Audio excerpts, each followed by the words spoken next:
With all the buzz around sustainability and ESG, are you feeling pressured to drive superior shareholder returns and address existential threats like climate change and income inequality at the same time? Good news, bad news. The good news is that you can do both. Extensive research now confirms the positive correlation between ESG excellence and long-term shareholder returns. In fact, there are plenty of profitable opportunities within the green revolution that is currently underway. The bad news, however, is that our current business management models will not get us there. We need to significantly upgrade our thinking and practice of both leadership and governance. This is why, in partnership with the Singapore Management University, we have designed the Stewardship Advantage, a unique learning experience for senior business leaders and board directors, which challenges conventional wisdom from the word go and provides a much-needed contemporary model called Steward Leadership. Besides leadership and governance, we will also cover topics like sustainable finance and data stewardship within this program. Since the world is finally opening up slowly, please join me along with some exceptional SMU faculty members and a host of visiting business leaders for this 4-day in-person experience. I can assure you, you will not regret it.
Our world today is more connected and populated than ever.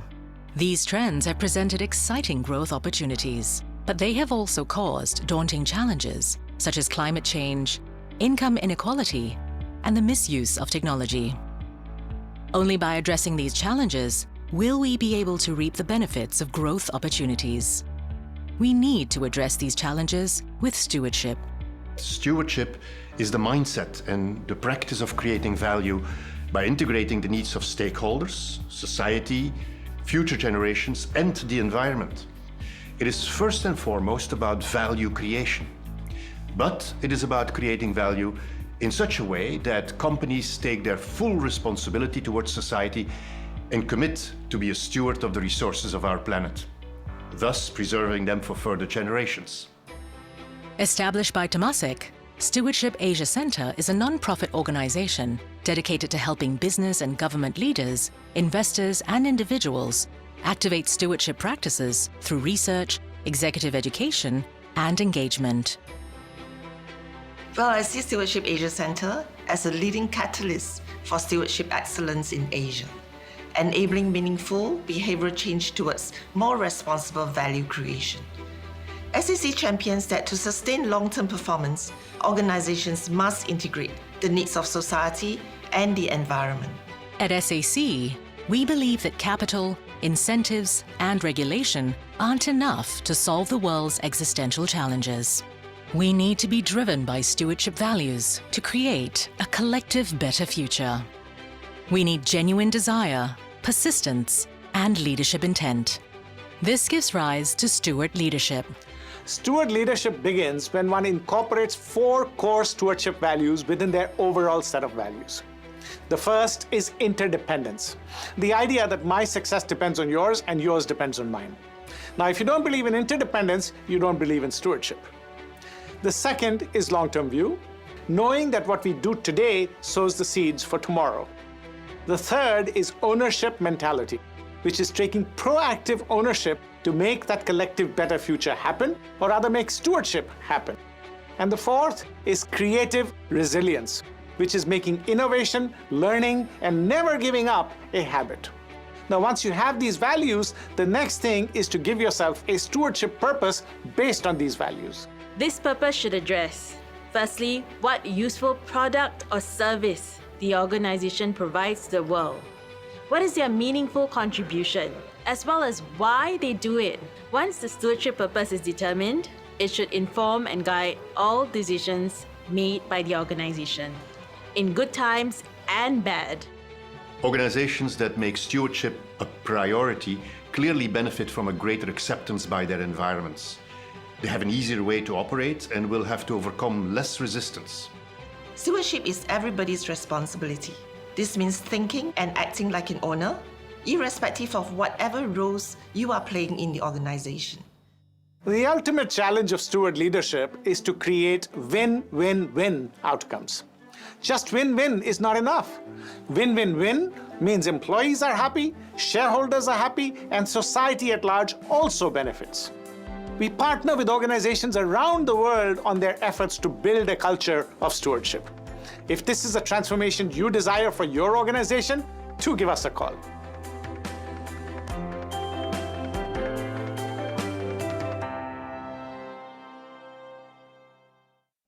We need businesses to behave responsibly, otherwise there will be no planet and there will be no humanity left. Too many leaders have become followers today. They're chasing the market, they're looking at profits. Evidence is building that customers will not buy from you, investors will not invest in you, and talent will not work with you if you don't share their sense of purpose. Well, the Straits Times and the SPH media has been on a journey of transformation in itself, moving away from just looking at profits and now focusing on our core purpose. It takes steward leadership to be able to deliver trusted media for the long haul. The Steward Leadership 25, or SL25, is an initiative put forth by SAC, INSEAD, and the Straits Times. It seeks to recognize and celebrate organizations that are taking proactive steps in applying the steward leadership mindset to creating sustainable value. What we hope to highlight with SL25 is actual stories of genuine leadership intent, and organizations that make it to the list will have to demonstrate resolute action in achieving their stewardship purpose through the practice of stewardship values. At INSEAD's Hoffman Global Institute for Business and Society, the maxim of business as a force for good guides everything we do. As we work to develop responsible business leaders for today and tomorrow, we want to celebrate the best among them. Our effort is to try and seek out good examples and tell the stories of companies which are exercising steward leadership. They will have to show effective implementation of stewardship in strategy and execution to create not just win-win, but win-win-win growth and prosperity. Become part of the exclusive and aspirational list of SL25 to show that business can be a force for good, and doing good is good business.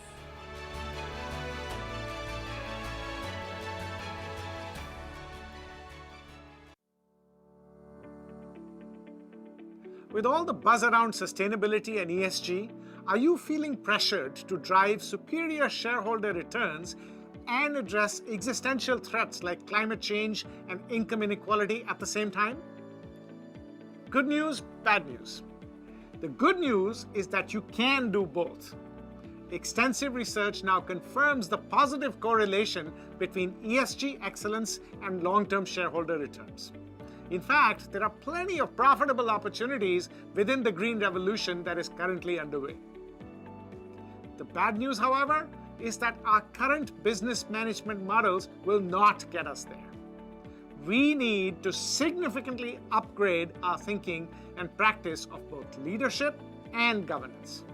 This is why, in partnership with the Singapore Management University, we have designed the Stewardship Advantage, a unique learning experience for senior business leaders and board directors, which challenges conventional wisdom from the word go and provides a much-needed contemporary model called Steward Leadership. Besides leadership and governance, we will also cover topics like sustainable finance and data stewardship within this program.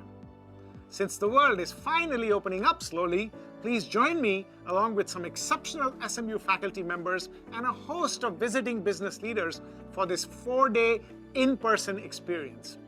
I can assure you, you will not regret it.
Our world today is more connected and populated than ever.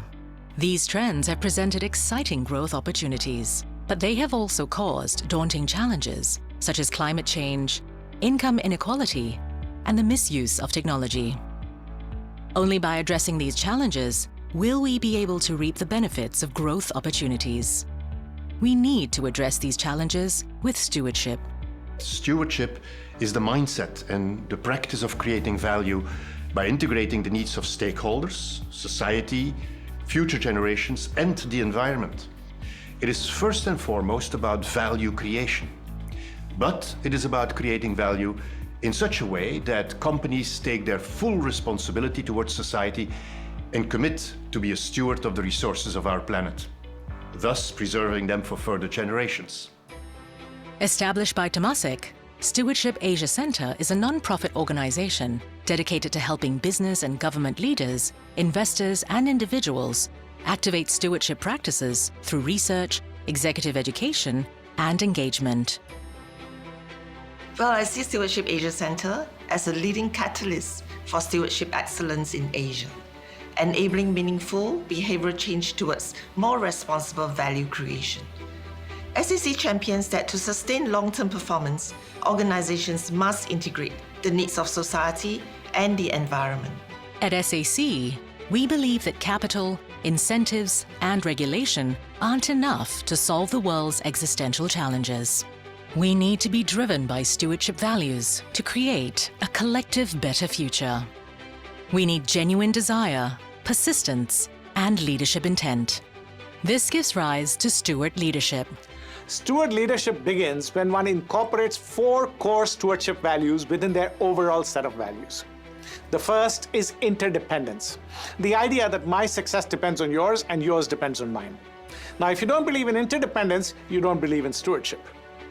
The second is long-term view, knowing that what we do today sows the seeds for tomorrow. The third is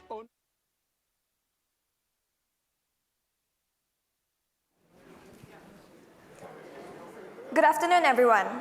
For those who have just joined us in person and virtually, I'm Abigail Chan from Stewardship Asia Centre, and I'll be your MC today.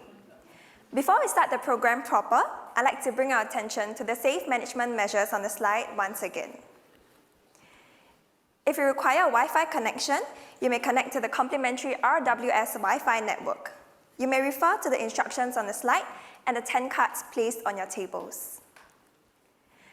After a 2-year hiatus, the Stewardship Asia Roundtable is finally back with the theme, Creating a Collective Better Future.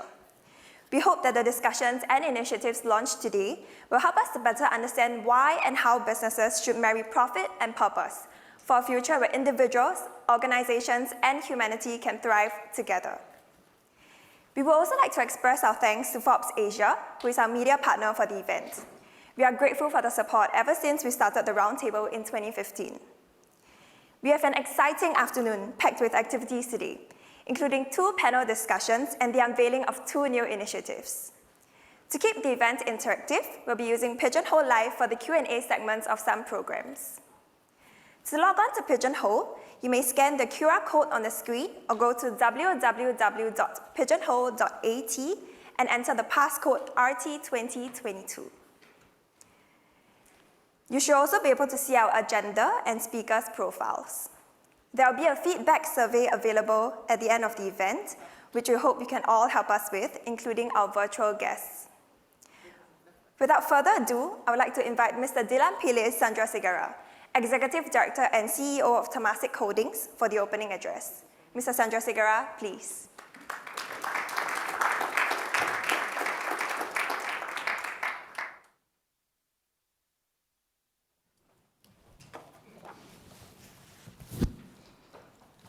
Professor Arno de Meyer, Chairman of the Board of the Stewardship Asia Center, Mr. Rajiv Peshawariya, CEO of the Stewardship Asia Center, Mr. Lim Boon Heng, Chairman of Temasek Holdings, Ms. Ho Ching, Board Director of Temasek Trust, friends, colleagues, ladies and gentlemen, good afternoon. I would like to thank the board of the SAC for inviting me to your Roundtable 2022 to give this opening address. Today, 31st March, is an important date in the calendar for Temasek. It's our financial year end. Every time I have been given an upwardly mobile job in Temasek, it has coincided with the fact that that first financial year end ends up with exogenous shocks that impact markets and hence our portfolio performance. The last time it was COVID-19. This year is no different. The good thing is I have no more further to go, so therefore there's cause for optimism for Temasek and myself. But we live in tumultuous times. In a recent speech by Senior Minister Tharman Shanmugaratnam at the IMS Bloomberg conference on 9th of March, he described the current state of the world as a perfect long storm. We live in a complex world today, a VUCA world, volatile, uncertain, complex, and ambiguous. The challenges for government, businesses, and society have never been so multidimensional, not since probably World War II. If I may venture, there's 6 top-of-the-mind issues facing business leaders today, and they're on the screen in front of you. Firstly, rising inflation, high interest rates, a lower growth trajectory, and a potentially recessionary environment bringing heightened risks of stagflation, something the world has not seen since the 1970s. Secondly, geopolitical issues are more complex than ever before.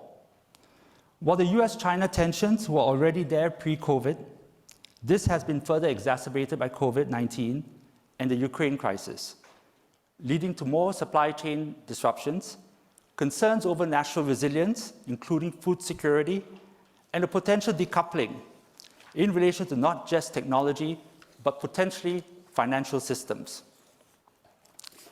All of this comes notwithstanding the fact that we are still in a pandemic world, with countries seeking to live with COVID-19, treating it as endemic, while others continue to pursue a zero COVID tolerance approach. This pandemic brings about not just economic and social challenges, but has a very significant humanitarian side as well. And much of this is due to the issue of inequality within countries and between countries. And as Senior Minister Tharman expressed in his speech, we may well be in an age of pandemics. Thirdly, in the past, we had only 3 foreign investment regimes to deal with in the world. Today, we have over 28. Increasing protectionism and concerns over foreign investment regimes may impact global trade and investment flows. While they can be used to create a more stable economy, they can also be used for nationalistic purposes and therefore a system for good as well as for not so good. Fourthly, businesses have been faced with pressures to transform and embrace the advent of Industry 4.0, where technological innovation is now a given. COVID-19 has accelerated the pace of innovation and the pace of transformation and the adoption of new business models. But even as businesses go through these changes and redesign their business models, we must also focus on job design and redesign, and with the skilling, reskilling, and upskilling of the workforce. Because in whatever we do, there must be a wider distribution of the benefits that come with such changes, and our actions must be human-led and human-centered. Fifthly, as businesses go through technological transformation and increasing digitization, the importance of cybersecurity will grow. Over the last few years, the number of cyber attacks have increased and have affected not only businesses, but governments as well. For businesses, it is not just the responsibility of the CISO or the CTO, but also the responsibility of the CEO and the board, perhaps through its board risk committee, to manage the existential business risks that come with this cyber risk that we see, even as businesses transform in the future to address climate change, adaptation, and transition, which is likely to see a greater incorporation of technology as a means to do that transition. And lastly, but by far not the least, is climate change. Despite the global challenges that I've mentioned, climate change is arguably the biggest crisis of our lifetime. We're seeing more frequent weather events backed by now non-incontrovertible data, painting a dire picture of what the world would look like if we don't address it. So we must act urgently, notwithstanding the tumultuous times we are with other challenges, to address climate change through extensive mitigation, adaptation, and transition measures to shift us to a greener economy while recognizing that there must be a just transition. So humanity and businesses are being challenged in unprecedented ways through the confluence of these 6 top-of-the-mind issues. So how will businesses respond to this? What is the role of businesses and of its leaders? We have to accept that for this world to thrive, businesses must not just do well financially, but more importantly, to also do right and do good by our communities. Allow me to share more of the critical role that boards must play in addressing the challenges of today as a steward for tomorrow's generation.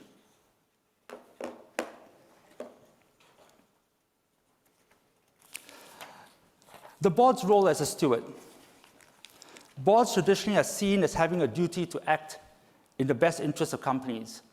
In the last 50 years, this has been interpreted by many, and especially by the markets and the business community, as a duty to maximize returns for shareholders. This has oftentimes resulted in a focus by leaders of public companies and providers of capital to manage companies on a shorter-term basis with intense security of performance by public markets. It's even seen in private markets, where in the world of private equity, timeframes are between 5 to 7 years, and that with the primary goal of value maximization during this time frame. So boards need to consider what it means to be a steward, having a longer-term and multi-generational mindset, considering the right to exist beyond pure profit and value maximization, being accountable to other stakeholders, including customers, employees, suppliers, and the broader community. And the role of the company as a corporate citizen, by doing well on a sustainable basis and by doing good within the communities it operates in. These are just some of the key considerations to focus on. A good framework to operate would be on the basis of the principles of ESG. Environmental sustainability, because it will lead to business sustainability. Social impact, embracing diversity, equity, and inclusion, and good governance. Let me first deal with environmental sustainability. Why is this important? As a result of carbon taxes and the consequential rising cost of capital for companies which fail to transition, we cannot assume that the value of a company today will grow or even have the same value in the future if we do nothing about climate change and its impact on the company, and hence environmental sustainability. Addressing environmental sustainability and climate change mitigation, adaptation, and transition is an imperative for businesses to generate long-term sustainable returns. Investors and capital markets are interested in carbon transition and net zero roadmaps that companies have.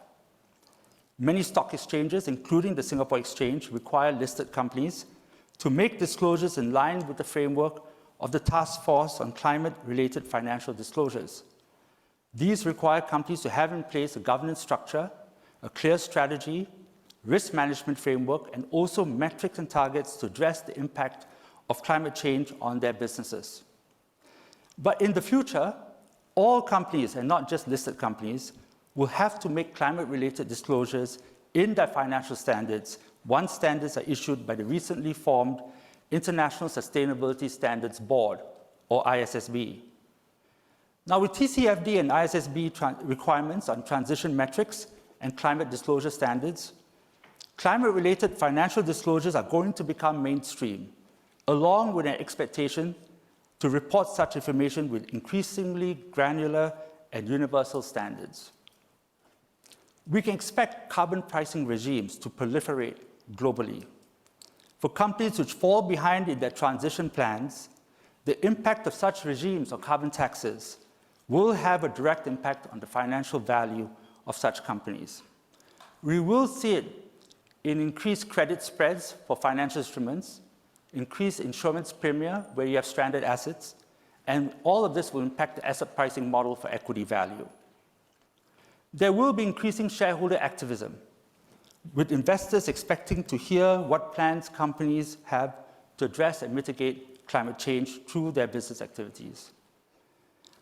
At Temasek, we have publicly shared that we have achieved carbon neutrality as a company for the last 2 years. Together with our portfolio, we are targeting to halve our net carbon emissions by 2030 from 2010 levels, and we have ambition to achieve net zero by 2050. It's not easy when you own an airline. We have also set an internal carbon pricing of US $42 per ton of CO2 equivalent, which we factor into all our existing investments and all new investments, with the intention to increase this periodically to US $100 within the next decade. We should not just think, though, of the costs of climate change, but also the opportunities it presents through a shift to a greener economy.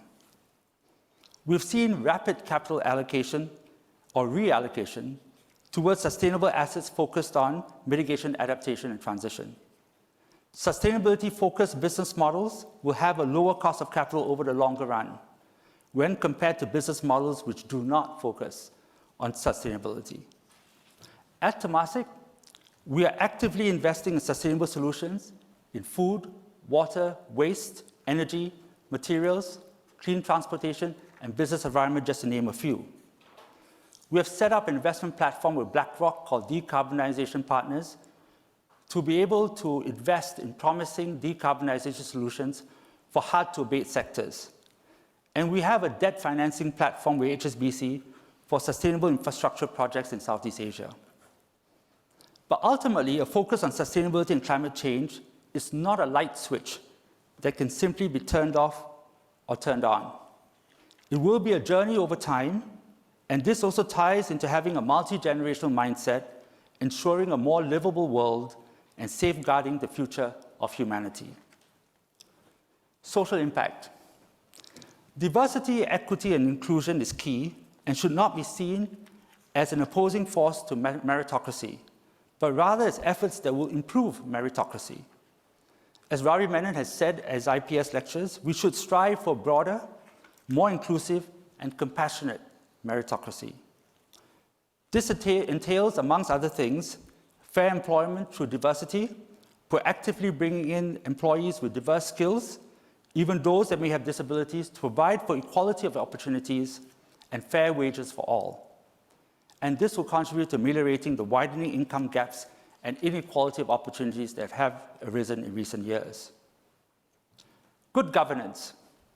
Boards must have the skills and capabilities for a multi-generational approach towards stewardship.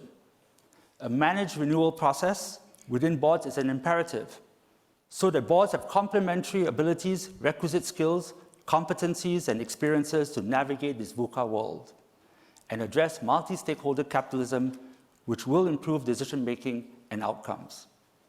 Board members need to think of ourselves as owners of the firm, not just managers, ensuring that the company is ready to thrive in the hands of the next generation of leaders.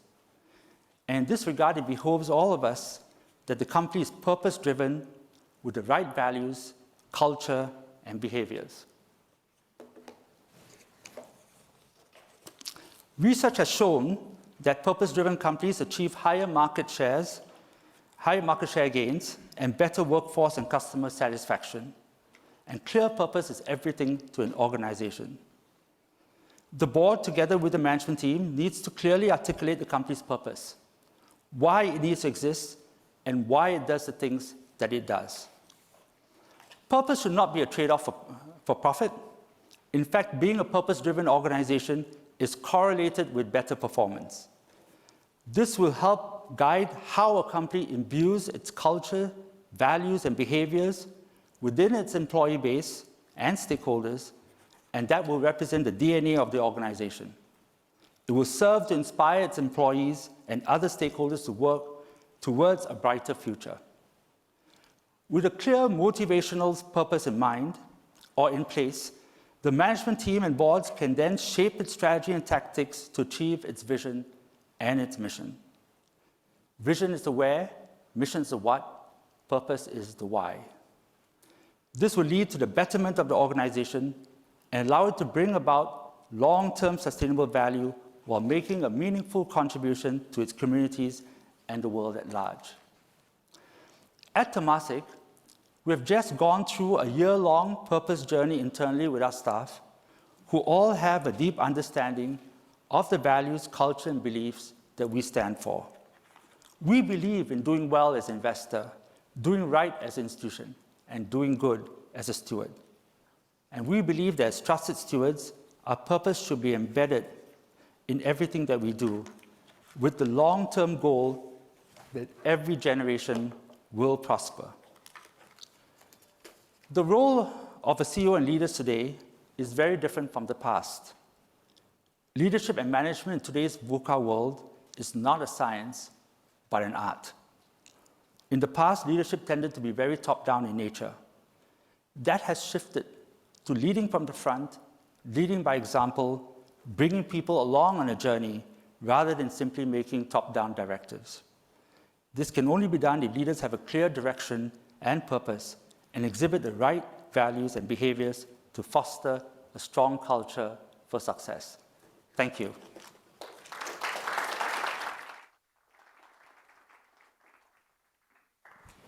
Thank you, Mr. Chandrasekhara. Now, I would like to invite Mr. Rajiv Peshawariya, CEO of Stewardship Asia Centre, to tell us more about the future of leadership and governance. After which, he'll be joined by Mr. Richard Quest, anchor and correspondent and CNN Business Editor-at-Large, for a dialogue that will set the stage for the rest of our discussions this afternoon. Mr. Peshawariya, please.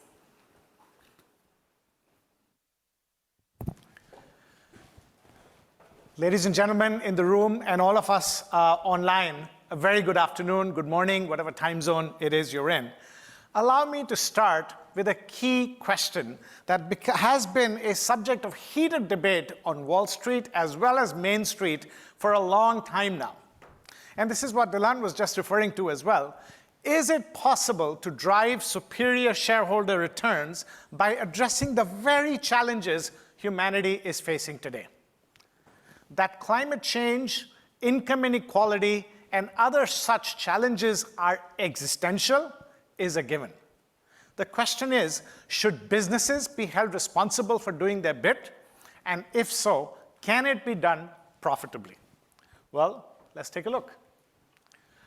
Here's somebody who generated 290% return to shareholders in their tenure as CEO for 10 years by creating a sustainability-based business plan. They did not do any of these things because of regulatory or reporting pressure, and they got out of very profitable lines of businesses that were harmful for the employment, and their goal was to double the growth, half the environmental impact, and triple the social impact. Who was this? As many of you may have already guessed, yes, it is Paul Polman, and this is what happened in his tenure as CEO. Was this a one-off? Well, here's another one. This person, this company, has had 21,000% stock appreciation since IPO in 1992. They've been on the Fortune Most Admired Company list for 19 consecutive years, and they did this based on an employee and society-focused business plan. They were the first company in the United States and probably in the world to provide full health care benefits even to part-time workers. Even to part-time workers, and they were a company that spent more on employee benefits than on the raw material needed to produce their product. And that's the growth right there in front of you. Again, many of you might have guessed this. This is Starbucks and the story of Howard Schultz. He basically was famously said when he became CEO of Starbucks back then, I wanted to create a company my father never had the chance to work for. A company where everybody is treated with respect and everybody is included. Here's another one. This family-owned conglomerate has been in business for 153 years. By the way, the average lifespan of a company today is less than 18 years. Their mission is to bring enhancement to the quality of life. 66% of this business is owned by philanthropic trusts. And the motto, of this company is, we make money so we can give it away. Some of you in the audience definitely know who that is. And one of their directors is here with us today. And this is none other than Tata Group. Here's what the founder said back then. In a free enterprise, the community is just not another stakeholder in business, but is in fact the very purpose of its existence. 153 years of successful growth focusing on societal and environmental benefit. Ladies and gentlemen, in case we needed any more growth, any more proof, there are lots and lots of studies out there that I will not go into detail. This particular one from a few years ago compares companies with very high ratings on ESG practices versus companies with the lowest ratings on ESG practices. One outperforms the S&P, the other one underperforms the S&P significantly. Similarly, if you look at, is focusing on the existential challenges of today a good thing? Well, according to the World Economic Forum, it is $10.1 trillion a year in business opportunities and could create 395 million jobs by 2030. The fact of the matter is, doing well by doing good is not only possible, it is also practical. But it will require a different kind of leadership. It will require a different kind of management, and we call that steward leadership.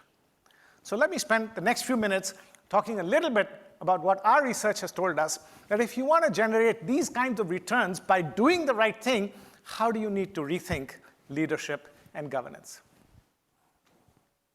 What we need is not just leadership. What we need is not just stewardship. We need steward leadership. What do we mean by that? Well, the definition or understanding of both the word leadership and stewardship has evolved over the years. Traditionally, we've thought about leaders. A leader is somebody with the highest title and the most authority. That's how we've thought about leadership. But fortunately, as we have progressed as humanity, so has our understanding of leadership. Today, we don't think about a leader as the one with the highest title. It's not what the title is. It's not the amount of authority. It's what you do with it. So our understanding of leadership today is the genuine desire and persistence to create a better future. It's not a title. It's not a position. It's not telling people what to do. It is that genuine desire. It's the burning desire to create a better future. I am in this world today. I'm going to make it a little better than when I found it. That's how we understand leadership today. Similarly, stewardship, the word steward, if you look it up in the dictionary, it conjures up images of a steward on an airplane or a ship, somebody who serves, somebody who takes care, somebody who preserves value. But our modern understanding of stewardship goes a little bit more than that, and that is stewardship is creating value by integrating the needs of multiple stakeholders, society, future generations, and the environment. That's what the modern definition of stewardship tells us. Steward leadership combines these two elements, and here's what we propose. Borrowing from leadership, we say that steward leadership still is the genuine desire and persistence to create a better future, but not just a better future only for shareholders or for myself. Because we imbibe stewardship, it is a collective better future for multiple stakeholders, for the environment, for society at large, for employees, for everybody. So that is what we propose, ladies and gentlemen, that needs to happen. Companies need to be led and governed with the lens of steward leadership, which is the genuine desire and persistence to create a collective better future. Now, all said and done, beautiful definitions, beautiful words. How do I put this into practice? So a few words on that.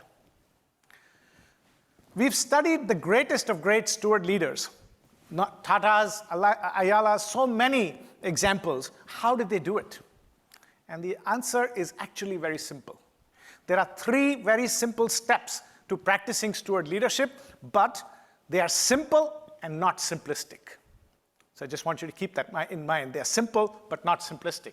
The first step is based on what we observed when we looked at the best of the best steward leaders. They believe in 4 core values.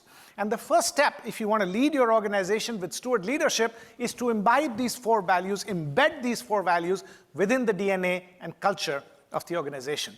What were these 4 common values we found amongst the best of the best steward leaders? Here they are. Sorry. The first one is interdependence. Interdependence says that I strongly believe that my success depends on yours and yours depends on mine. I cannot succeed in isolation in today's highly interconnected world. If you don't believe in interdependence, you don't believe in stewardship, you don't believe in steward leadership. That is the bedrock. The second is long-term view, that this is going to take a bit of time. I'm going to build for today and tomorrow, for today's generation and tomorrow's generation. If I have to give up some short-term immediate gains for longevity of success, collective success, I'm willing to do that. Ownership mentality says, I choose steward leadership. I don't want to make money just because of, say, making money. I want to make money the steward leadership way. I take ownership of that. And finally, steward leaders understand how difficult it is to drive superior shareholder returns with a view of creating a collective better future.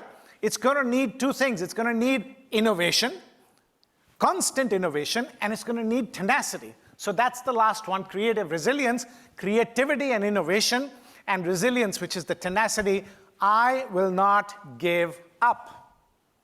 That's what the steward leader says. So the first step being to incorporate these 4 values within corporate values. Again, there is a big but. A lot of organizations print beautiful posters of values with beautiful words such as these, but they remain just that, posters on the wall. How do I know that? Because when I work with senior leadership teams around the world within the Fortune 500 world, the CEO and the top team is with us for a couple of days, I ask them a basic question. I say, be honest. If you had 100 units of management time that you typically spend in a year, how much do you spend on framing and enforcing rules and policies versus how much do you spend on making sure your employees actually live the stated values? And wherever I go, I've been asking this question now for 15 years of leadership teams, some big marquee name companies included, and the general answer is 80-20. 80% of the time goes in framing and enforcing rules and policies. 20%, if any, goes towards in making sure the values are lived. This is the leaders themselves admitting, oh my God, that's a mirror. Now, ladies and gentlemen, in the breakneck speed world that we live in today, a culture like this is very dangerous because it creates a red ocean of bureaucracy. If all that people are led by is rules, rules, rules, policies, policies, policies, rules get outdated before the ink dries on them these days, this is dangerous. And you know what this does? It creates terrible behavior. Does anybody know what this picture is? This is United Airlines a few years ago beating up this passenger called Dr. Dow because he refused to give up his seat on an overbooked flight. And they beat him up and dragged him out. The first words that came out of the CEO's mouth when this video went viral were these: my employees did nothing wrong. They acted according to stated company rules and stated industry policy. That if nobody gives up a seat, you pick one person at random and you pull them out. I want to ask the CEO if instead of working according to stated company policy, they had acted according to stated company values, would they have worked harder to find a different solution? Of course, the answer is yes. So be careful how much of your time is going towards framing rules versus policies. In today's day of breakneck speed, we need to reverse that. We need to have spirit of the law. We need to have values trump rules because rules come from values in the first place. The days of running companies with rigid SOPs and only rules are over. Today, we need a values-based revolution. So these better not be just posters on the wall. These values have to be embedded in the way that I'm talking about. That's the first step of steward leadership. Once you've actually embedded these values and articulated these values, the next step is to articulate a stewardship purpose for the company. Now, every company has a purpose, whether you know it or not. Even the mafia has a purpose, except not a very good one. So when people say we are transforming into a purpose-driven organization, it brings a smile on my face. What do you mean you never had a purpose on this while? Maybe you had a purpose. It was to maximize profits. What you're trying to say is that we are going to now move towards a stewardship purpose, which is different from ordinary purpose because it aspires to create that collective better future that I was talking about. And as Dylan was mentioning, create both economic and social value. Now, the purpose and the values together become the steward leadership compass of the organization. You can use your own words, but the third step is incredibly important, which is everything now that the company does, from strategy to execution to shaping the culture to day-to-day decisions, pricing, you name it, must be put through the lens of the steward leadership compass. This becomes the true north for everyday operations. So step 3 is really, really important. Dylan spoke a little bit about the role of the board, and let me reiterate what he has already said much more eloquently than I ever will. What is the role of the board in steward leadership? Basically ensuring step 3. Paul Pullman was successful with the 290% returns because his board was strongly behind him that we want to lead this company the steward leadership way. The board's role is absolutely essential. How will the board know that actually, how are we doing on our steward leadership journey? Well, again, there's a lot of ways to measure things these days, and in some cases, we are measuring the heck out of things. So in terms of steward leadership, which, again, as Dylan said, is more art than science, we have a measure, but it's more of an artistic measure than a 100% mathematical measure. Again, with a lot of research, we have created an instrument called the Steward Leadership Quotient, which measures how a company is doing across the 5 dimensions of steward leadership. Is the talk about stewardship purpose and the 4 stewardship values just talk? Or are we actually walking the talk? The first people to find out if it's only talk or if it's actually something substantive is going to be your own rank and file employees. So this very quick instrument actually measures employee perceptions on these 5 dimensions, and it can be used as a mirror, as a reflective set of data for management teams and boards to see what are we doing well and what can we do better. I just have a caveat. This is not, and what you do, this is just a quick snapshot, but there's a pretty detailed report you get out of this as to on each values and each dimension of the value. Still, it's a very short instrument of only 25 items. Caveat is this is not yet another rating and ranking exercise to name and shame companies. This is internal data for the company to reflect on their own leadership, on their own steward leadership. So that's in essence what steward leadership is, and that is what we are learning by studying the best of the best as to how are they doing it, how are they driving superior returns, with what kind of leadership, with what kind of governance. At the end of the day, to summarize it all, ladies and gentlemen, steward leadership boils down to two things. As I've said, stewardship values and stewardship purpose. Put that together, practice it every day, and that's steward leadership. So it is those four values and a stewardship purpose which aims to create a collective, better future. But at the end of the day, steward leadership is a personal choice. Before you lead the organization, you have to decide whether you personally want to be a steward leader. What are your stewardship values? Do you believe in them? Do you believe in interdependence or an idea similar to that? What is your personal stewardship purpose? What do you want your children to remember you as? As a good father, as a good mother who made good, very good food and loved them all a lot? Or somebody who left something better behind, much bigger than being a good father or good mother? Because being a good father and good mother is your basic duty. What else is your life going to be worth? What is going to be your stewardship purpose? And are you going to live every day of your life based on your stewardship purpose and your stewardship values, or will you apply them only when convenient? So, ladies and gentlemen, I'd like to leave you with one final question. Will you choose steward leadership? Thank you very much. And with that, I know I have Richard here with us. Richard, welcome. The last time I told you about what I was going to speak about, you had a ton of questions, but we stopped short. So what's on your mind? What did I make confusing? What do you agree or disagree with, Richard?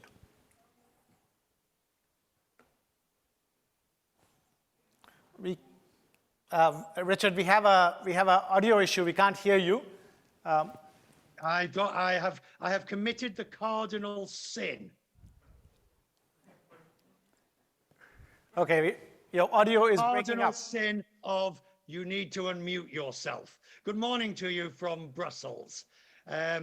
Look, the really simple question to start here, right? A really easy one, which goes back to that last point you said, choosing steward leadership only when convenient. Are these steward leaderships born, created, or come to Damascus moment when you suddenly realize you've screwed up?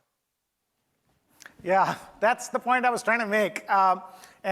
You know, it's all very easy to say, I am a steward leader, we are a purpose-driven organization, and I live by my values. Of course, when push comes to shove, when it's really in the midst of a serious crisis or a big opportunity that, you know, we can profit from and nobody will find out, that is when the rubber hits the road. But don't you have to go further back? You talk about the board. Is not the reality that the board's selection of the leader is crucial, and too often boards fail in this basic duty? You couldn't be more right. Without the board doing its job, again, I had the task of sort of distilling what is a lot of material into 15 minutes, but you're absolutely right. The board's role, if the board does not put the right CEO in the right place, in place in the first place, you can forget about steward leadership. And even if you do, again, going back to Paul Polman's example, I mean, the first 2 years, he had a rough time, but the board stood by him. 75% of his management team quit because they thought this company was going to lose value. But he persisted because the board believed in it. Whereas in some other cases, I will not name the companies, the board did not, and those CEOs, even though they started as steward leaders, were fired. And you know who I'm talking about. Right, well, talk about P&O Ferries.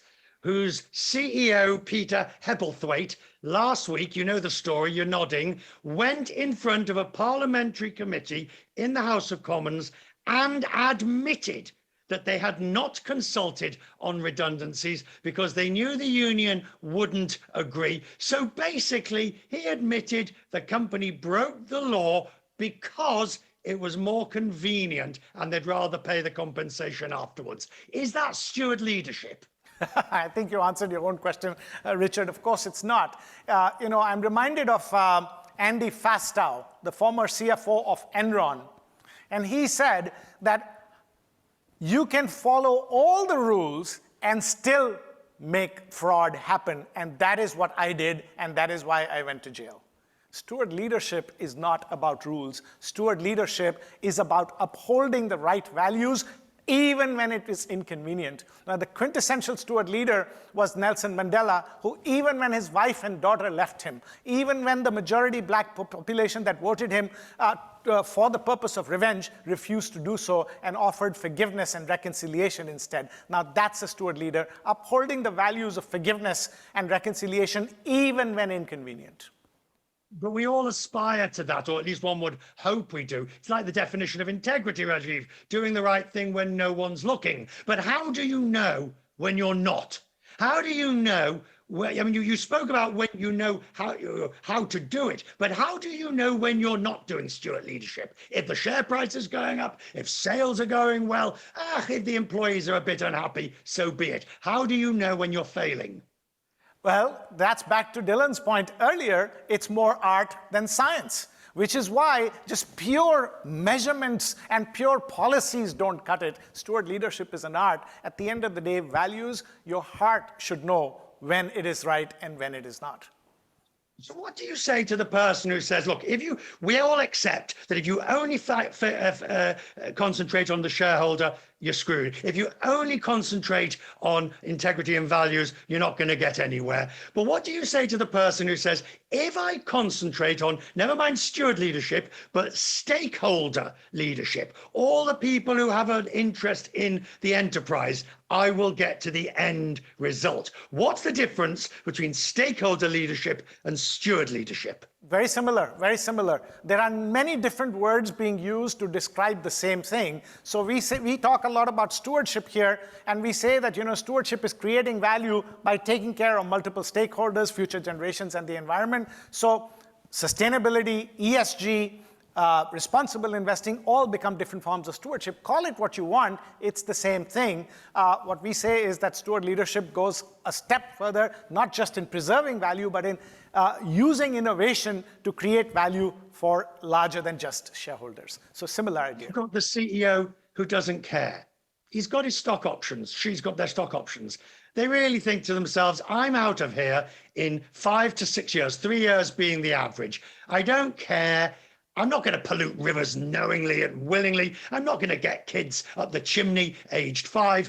But my goal is to get the share price up, because if I do, then my bonus and my options will vest. What do you say? That person's beyond the pale. So what happens then? I say, make your choice. Do whatever you want to do. What I cannot tell you what to do, but for heaven's sake, you cannot be called a leader, and you certainly cannot be called a steward leader if that's all you're thinking about, you and your stock options. I say, think very hard that you've been given this opportunity, Mr. CEO, of leading a really large corporation. You can make a massive impact for humanity. What choice are you going to make, Mr. CEO? That's what I ask him. Would you say to him, do you sleep well at night? And he says, yes. Yeah, comes back to values. Comes back to values. Rajiv, finally, if you had one, to the CEO, to the person watching us now who says, I agree, but how do I internally tap into those values that I believe in, that I was taught as a kid, but I've somehow lost my way? What's the answer, finally? Sorry, you're saying if he asked me what, again? If he has or she has the values, but they've lost their way. They know what's right, but they can't gain the courage to do it. How do you help them? Take baby steps. First of all, decide that I want to find my way again. And if you have decided to do the right thing, the next thing to do is take 2 baby steps with full heart. Guaranteed, if you take the first 2 steps with the right intention, the other 98 will follow. So with that, I believe our time is up. Thank you so much, Richard. Richard, I'm going to ask you to stay on and join this amazing panel, which my friend Vinika is going to now to host. So hang on there, Richard, and thank you very much, everybody.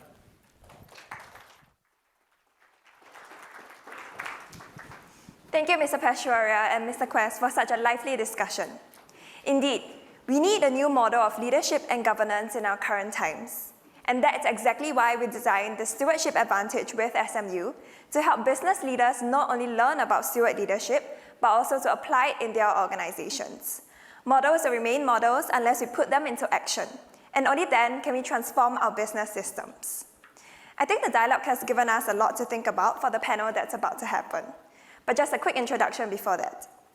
This panel will discuss some of the polarized views sparked by Milton Friedman's ideas on the social responsibility of businesses. As I'm sure most of you know, Milton Friedman argued that a company has no social responsibility to the public or society, and its only responsibility is to its shareholders. And of course, not everyone agrees. So to whom are businesses responsible? Please join me in welcoming on stage Professor Anup Dumeya, Mr. Patrick Daniel, Professor Narayan Pant, and of course, Mr. Richard Quest. This panel will be moderated by Dr. Vinika Rao. Yes, please also note that anytime during the discussion, you may submit your questions to Pigeonhole Live by scanning this QR code. Selected questions will be answered during the Q&A session. Over to you, Dr. Rao. Thank you very much. Good afternoon, ladies and gentlemen. And to the 300 people who've joined us online, a very warm good morning, good afternoon, and good evening, depending on where you're joining us from. Isn't this a pleasure to be able to do a properly hybrid event after all the challenges of the last 2 years? So after that, a very inspiring set of opening addresses in terms of responsible leadership, steward leadership towards building a better collective future, we're tasked now with reconciling the tension between higher purpose and profit, on the other hand. Now, we want to do this, as our anchor was just telling us, by comparing and contrasting the views expressed by Milton Friedman in 1970 with those expressed about half a century later by a group of American CEOs who signed off the Statement of Corporate Purpose. To set the stage, let me just perhaps do a short quote from each of these, and then we'll get into the discussion. So Milton Friedman, in his famous article, The Social Responsibility of Business in 1970, which I can see from the nods earlier, most of you are familiar with, he said, and I quote, "There is one and only one social responsibility of business, to use its resources and engage in activities designed to increase its profits so long as it stays within the rules of the game, which is to say, engages in open and free competition without deception or fraud." So quite clear there, perhaps because of his rationale of managers being agents of the owners, a clear focus and emphasis on maximizing shareholder profits. Now, half a century later, in 2019, a group of American CEOs, as I said, signed off the Statement on Purpose of a Corporation. They said something a little different. Their stated view was, and I quote again, "While each of our individual companies serves its own corporate purpose, we share a fundamental commitment to all of our stakeholders," end quote. They go on then to talk about the responsibilities that they perceive to customers, to employees, to suppliers, and to the wider community. So, which view do we agree with here? And perhaps more importantly, are we brave enough to say what we truly believe? That's what we're going to be talking about. We have 40 minutes in this wonderfully illustrious panel, so I think we should get right into it.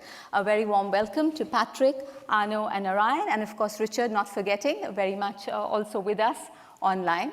So I think to start us off, Arno, I'll come to you first and request that you perhaps speak to the general theme of this discussion. Do you think we're finally at the point where higher purpose is what we can emphasize because that's the business case? As opposed to profit, or is it still, where Friedman was coming from half a century ago, still more in terms of apparently maximizing profit?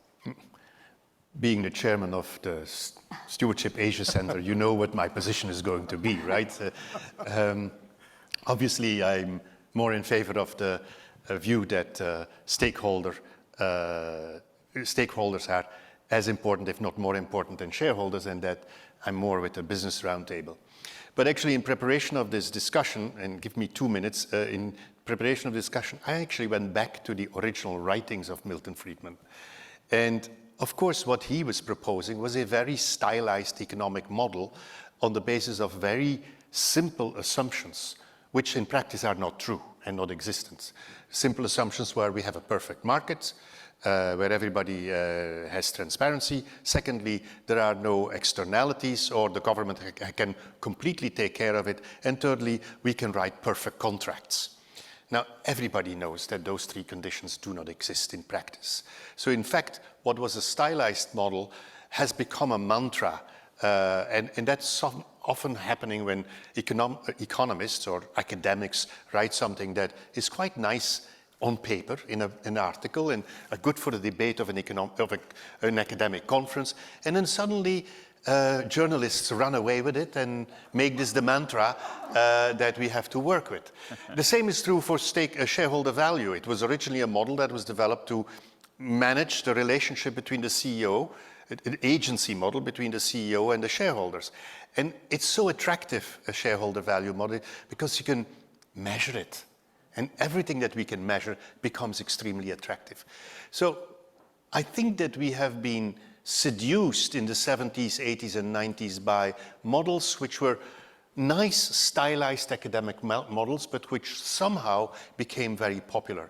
The good news is that we are actually coming back from that, and that we do understand that, as Dylan already pointed out, but also Rajiv pointed out, that a company has a very different purpose. It may be a bad purpose, as Rajiv was indicating, but it has a different purpose than only shareholder value or making profits. By definition, it has this different approach. And so that's the point that I try to make as a representative here of Stewardship Asia Center, that is that we really have to think through about what is the purpose of the firm and how can we align it with what the needs of society are all about. So I'm on the side of the business roundtable. I would be very surprised if you weren't. Okay, well, thank you for that. And before we proceed further, I do want to remind everyone we're taking questions from the audience towards the end, so please do send them in. And to my panelists, do feel free to jump in, to refute, and to comment, please. I tried to get that QR code, and it went away so fast. Oh dear. I think you should reproject it for a few, otherwise people will not be able to answer questions. Okay, certainly. Can we just please have that pigeonhole code back up again so everyone can access that? Thank you for mentioning that, Arno. Okay, so moving now to the other academic on our panel, Narayan. So perhaps what I want to ask you is, of course, we're talking about steward leadership, and as Arno mentioned, he's very much on that side. But can I ask you, do you think Arno is speaking to the true views of business leaders everywhere? Or is he really stating what business leaders want to be heard to say, but perhaps not necessarily what they feel and what their actions tell us they feel? Thank you, Vinika. Shall we start by stipulating the goals? Mm-hmm. I don't think anybody in this room, or indeed in any academic environment, will disagree with the goals that Dylan outlined, right? ESG goals, environment, social, governance. We'll stipulate these things. The real discussion is in how do we get to them, right? So when you think about Milton Friedman, he was talking about, he was speaking and writing in a certain context. And the context was that of the imperial CEO, right? CEOs who reported and were accountable to nobody. And Milton Friedman had to make a point. They said, wait a minute, you're an agent. You're an agent of a principal who actually owns the firm. And you're responsible to that person, right? So everything that you do in concert. Now, what Dylan said is he outlined the role of the board in this context, which I think is extremely appropriate. Because now, when you ask CEOs, now when you ask executive management teams to follow certain sustainable measures or any other forms or any other components of steward leadership, now you have the CEOs accountable to somebody. My terror, I will tell you, right, as someone who's been working with leaders now for 30 years, right, my terror is saying, you need to do this, but not holding people accountable for doing it, right? Because then you'll have two bad outcomes. One, it doesn't get done, and instead we work on ticking the box. Two, people do things which have doubtful value, and we ascribe it to this good purpose that we think, allows us to justify whatever it is that we do. So I have no problem, and I think anybody in business school would stipulate to the goals. However, working with leaders as I do, the one thing I do know is we need accountability, and we need some kind of notion that I as the CEO or I as the executive management team need to perform, need to deliver on this, otherwise I'm not doing a good job. Right? The reason why Arnaud says, there's been this complete fixation with shareholder value maximization is precisely as you said. It's measurable and it's rewarded. Right? So if you measure something else and you reward something else, you will get alternative behavior. You don't do it, and it's going to be very hard. So CEOs need to be incentivized and held accountable if we expect them to really get down to doing the kind of steward leadership we're speaking about. I think, there's a contradiction in some of the comments that were made here, right, which I want to parse out. We have been arguing that stewardship is actually good business, in which case there's no contradiction.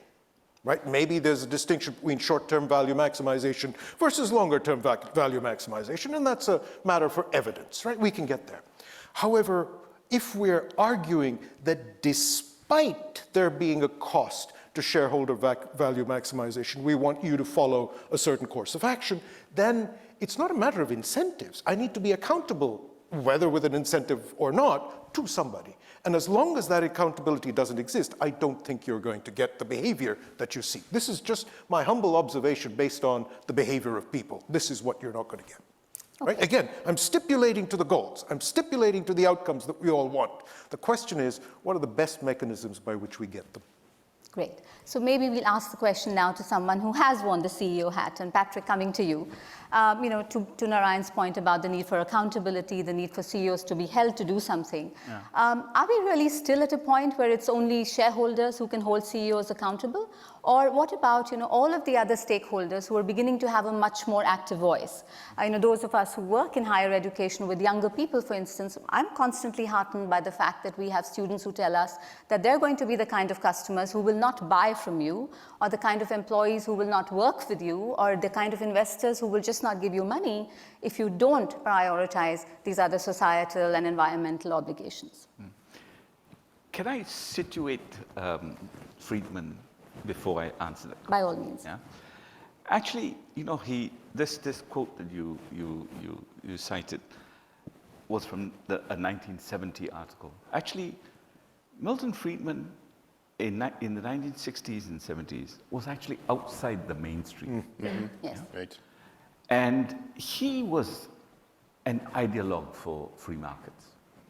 And he was actually railing against socialist ideas. I went back and read his article. Let me quote you exactly what he says, what he thinks about the social responsibility. It's actually quite amazing. And he says why he doesn't agree with the doctrine of social responsibility. Because it involves the acceptance of the socialist view that political mechanisms, not market mechanisms, are the appropriate way to determine the allocation of resources. So he was really railing against, a kind of like a tide of socialist ideas. And in the 60s, his free market capitalism was actually losing a bit of its shine. And so he was just being polemical. He was just putting out an alternative view. So that quote, actually, if you ask him today, if he were alive today, he would actually sort of say, maybe I'll soften that a bit, because he did actually. Yes. He did actually go in and the actual quote that you said actually came from the last paragraph. And the funny thing is, he was quoting himself from his 1962 book, So I read you this. He says, okay, the doctrine of social responsibility, which is the point that we're discussing, taken seriously would extend the scope of the political mechanism to every human activity. So I'm scratching my head and saying, what? I mean, we're just talking about shareholder value and all that. He's making a political, statement here. And he says, I have called it, this social responsibility, a fundamentally subversive doctrine. And then he proceeds to say that you have only one responsibility to shareholder. So, it's 50 years since. This was him when he was outside the mainstream. And then, of course, when Reagan adopted his star shone, Maggie Thatcher believed in him. And then suddenly everybody thought what he said is accurate. And as Arno says, finally it has taken us 20 years before it now comes back to the middle. So it's been a kind of a tide of different views about this. But one of the points I find very strange about his article is, he says all this, but when it comes to a individual businessman who runs his own business, it's okay. You can do whatever you like because it's your money. So I find that a little bit inconsistent. How is it that just because I work for a company with shareholders, I have a different set of values, but if it's my own company, I can do whatever I like. I mean, there's something wrong there. It doesn't quite gel. So I think now the systems that we are talking about, the values that we're talking about, actually apply across the board. Whether you run your own company, whether you have shareholders, whether you're a charity, whether you run a university, there are certain values about steward leadership, about being long-term, about looking after employees. So I think we're now becoming a bit more wholesome in our purpose. Whereas Friedman was just going after shareholder capitalism. That was all. If you have shareholders, you do what they say. You make profits for them. So I think we've moved beyond that. And we are all trying to move beyond that. So that's my long answer to your question. Okay, all right. And Richard, I haven't forgotten you. So just bringing back the debate to stakeholders, broader stakeholders versus shareholders. So you're out there all the time talking to CEOs everywhere and having conversations about how they feel about stakeholder capitalism versus focus on shareholders, etc. And of course, the fashionable view is the one that we're hearing a lot of, and it is towards broader stakeholder maximization. So I want to ask you quite simply and directly, because that's your style. Are you fed up of the hypocrisy of some CEOs, where they're telling us this, but they don't always believe or do what they say they're doing? Well, they'll say they're doing the right thing, and they'll say they're doing it for the right reason, and they may honestly and genuinely believe that they are. Nobody, unless the most evil and malevolent, goes out and says, I'm going to poison some streams and rivers, I'm going to send children up the chimney, age 10, and I'm going to do whatever I can to damage the environment. Nobody knowingly says that. And when you ask these people, these CEOs, they have a raft of good reasons for why they've done what they're doing. But at the end of the day, it comes back to what Rajiv was saying about integrity and leadership and the choice of those leaders by the board. A good example at the moment, because whilst I take great respect to your panel, it's about the real world. And the real world involves trying to make hard decisions in difficult cases. So you take the current Disney chief executive, Bob Chapek, who had to take a decision on the Don't Say Gay bill in Florida. And initially, he basically said Disney wasn't going to get involved. Well, the other half of Disney, the employees and all the organizations and the LGBT community went up against him. Now he's in the very difficult position. He has pissed off the Florida governor, Ron DeSantis, who could well be a major presidential contender. His employees are unhappy with him because he moved like the whisk of the wind and didn't stand up for what people believe is right in the first place. And the stakeholders, the shareholders, are angry because he has failed to, he's basically put the company's reputation and the share price under pressure. So Bob Chapek, who didn't do what he should arguably have done, which was stand up in the first place, because arguably frightened of his own shadow on this issue, tried to juggle everything at once, and then spectacularly failed by dropping all the balls. So what could he have done differently? That's a question your panel might want to think about. And then you have the simple, that you have the inexplicable, the Peter Hepplethwaite, the P&O Ferries. Now, his shareholder is DP World in the Gulf. They were obviously aware of what he was planning to do. They were obviously aware, maybe not the details about consultation, and they signed on for it as well. But now you have a sovereign wealth fund that owns the company, that therefore empowers the chief executive to make a decision that is absolutely abhorrent by industrial standards. Who do you blame? Where are the consequences? Those are the answers. And unless you have got integrity to start with, if your goal is simply to maximize profit, then you're screwed from the get-go. Okay. On that note, now coming back to you, Narayan, are we perhaps asking too much of our business leaders? Is trying to maximize shareholder value while also maximizing all the other stakeholders that they have to be concerned about just going to require a Herculean effort and some extraordinary, sort of capabilities that our CEOs unfortunately just don't have today?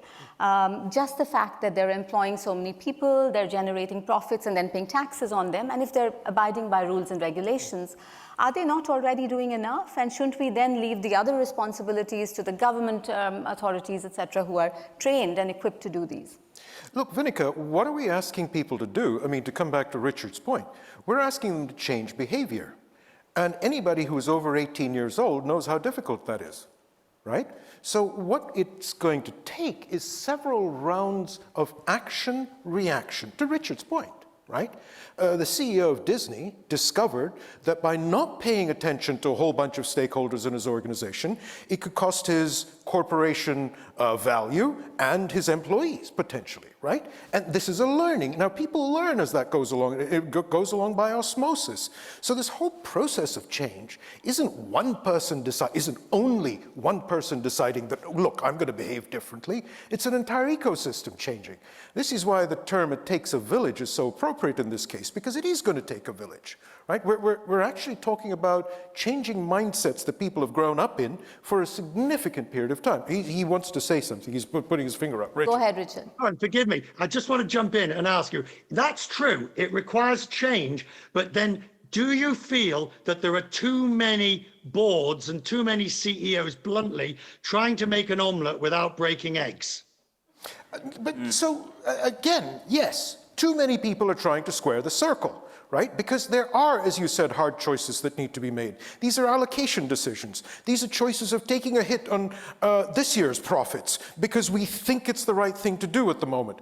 But by the same token, there are many people whom you will see who do make those hard decisions. It's just that it hasn't diffused as much into the zeitgeist, into the psyche of everybody who's observing this to feel empowered to make these sorts of choices, right? So I'll put my hand up and say we business schools who've been teaching shareholder profit maximization for the last God knows how many decades, we're as much at fault of perpetuating this idea. And so starting from there to the rest of society, we have to change the way in which we think. We are accountable to people whether they're paying our salaries or not. And if we don't realize that, guess what? To Rajiv's point, it's going to hurt us and it's going to hurt our shareholders. And I would add to that that change happens in small steps. Yep. Rajiv actually answered to your question that the CEO that suddenly wakes up and she or he says, what should I do? That you take the two first little steps. In my own experience, not as an academic, but more than as a manager and a member of boards, I think going back to what is the purpose and what's in the purpose of the organization, and purpose is about why is my work important to the society. Thinking about what it has to do with the environment is very important. And secondly, I found it very interesting in the boards in which I worked to do a bit of stakeholder mapping. And it's amazing how difficult that exercise actually is in practice, to say, who are my stakeholders? What's their influence? What's their stake they have? What do they want me to do? And how do I build their thinking into my decision making? Just taking those two little steps. Clarification, as Dylan already said, about purpose and why is my work important in this company, and secondly, just that map of stakeholders. Building that up could be two of the first little steps that we take to get that change that you are referring to. Otherwise, we're going to end up, I mean, you were referring to Disney, but perhaps in this part of the world we can refer to Rio Tinto in Australia, where the CEO had to resign because the company had destroyed these caves that were important to the Aborigines. I mean, you may actually find yourself in a situation, if you don't understand who your stakeholders are and what their influence is, that you actually have to resign. And nobody thinks this is going to be easy, but these are the smartest people. They earn the highest salaries, and sometimes they're more influential than some of the top leaders of government. So, if we don't look to them for accountability, where else do we go with this, to the points that I think we're making earlier? And just while on accountability then, Patrick, coming to you now. So can we say we're at the point where, with some of the examples that have already been quoted, where we can hold business leaders responsible and accountable, when we can fire a CEO because he or she was unable to look at the environmental considerations of an action that's been taken, just as much as they could get fired for not maximizing shareholder values? Sure. It comes back to a point that Nayan made, which is, how do you measure this? You've got to give them, they must know what their job is. It's quite easy to say, if you make this profit, this is your formula for your stock options, and so they go for it. When you have a long list, you've got to look after your employees, you've got to look after your customers, you've got to look after your stakeholders, a whole bunch of that. How does a board communicate, those targets? If they are not at least specified in some way, how do you hold them responsible in the first place? They say, well, I did my best, But if boards actually spell out their role, of the CEO, and say, listen, I'm going to measure you on all of these. You have a good committee that sits down and tells the CEO, these are our values, and these are our stakeholders, and you've got to look after all of them. Okay, your remuneration might be based on some formula, but somebody has to communicate that to the CEO, and the CEO must be clear. So, for example, you take his P&O. If the board had not told him, listen, looking after an employee is your job, and you do what the CEO did, and just ignored all the laws and just sacked them all, then he can't sort of say, I did my job. He can't, because the board should actually give him a list of things that we as a board want you to do. So that part of it is where I think a bit of attention needs to be given. How do you hold a CEO accountable for sustainability? For climate change. It's easy to say he'll just tick the box. Yeah, I did this. Here's my report. Da, da, da. At the end of the day, my profits decide my salary. So that's where I think we're still a little bit stuck. Many boards, many CEOs, really, I like to be the nice guy, but I'm paid by my profitability. So that's what I go after. So would you made that point just now. I completely agree, Patrick. And just a very quick interjection, there are models where different voices can be heard to hold management teams accountable to multiple goals, right? So, for example, the German Vorstand is an approximation where at least workers' rights are held in governance bodies. So like this. But that's what I mean when I say it takes a village. You need to change not just the institutions, but the norms of these institutions, how they govern, who sits where, all these sorts of things, in order to get to the goal that we want to go to, right? So yes, it's a journey. Is it valuable? What choice do we have, right? But the argument, as I said here, is about the way to get there. But forgive me, but I think there's enough examples that we've talked about today also of even if you have all the regulations in place, that's not necessarily a guarantee for good behavior. And so we do have to keep that in mind too. And perhaps since we're talking about steward leadership and doing the right thing, the fate of a planet is hanging in the balance. Isn't that incentive enough for CEOs to act upon? Do we still need all of these Not external from a game theoretic accountabilities? perspective. We'll end up, in the prisoner's dilemma and the bad box. That's where we will end up. Right? You have to create the correct incentives, otherwise we will end up in the bad box. So it is not enough. The goal, just the fact that we have the goal out there, and look, I have kids, I may have grandkids soon. I care about what happens to this planet, but at the same time, you've got to say, based on the evidence, what's the best way to get to the outcome you want? And just the pressure of saying this is the right thing to do will not be enough. Sorry, But Richard. Richard probably, yeah.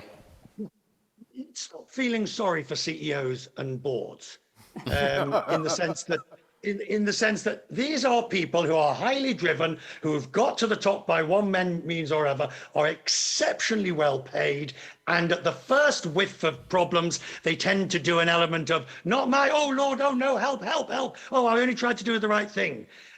Boards, how is the board appointed? Usually it's packed by cronies, friends, people who've been on other boards. You do my board, I'll do your board. And let me tell you, as a journalist with 40 years experience, when things go wrong, trying to get an interview with any member of a board of a company that's in deep trouble is just about impossible. They never want to speak. Oh, they'll take the money, they'll take their board fees and their board meetings in their exotic places, but they won't actually want to say, we made a mistake. United was a good example in that case, with that.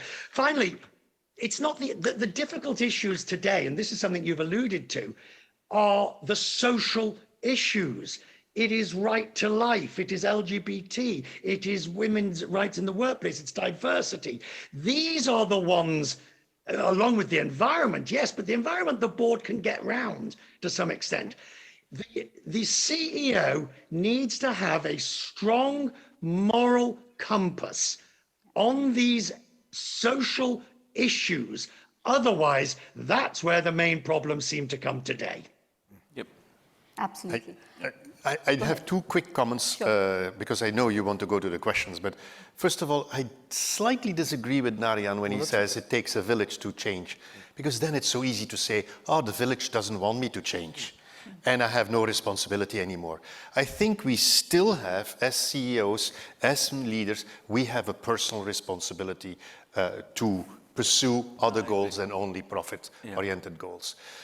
So that's my first point. Let me keep it on that one. It's not only the village. We do have a personal responsibility. Thank you, Anu. That's a great place. I want to just make one point that you've got to find the right CEO in answer to Richard.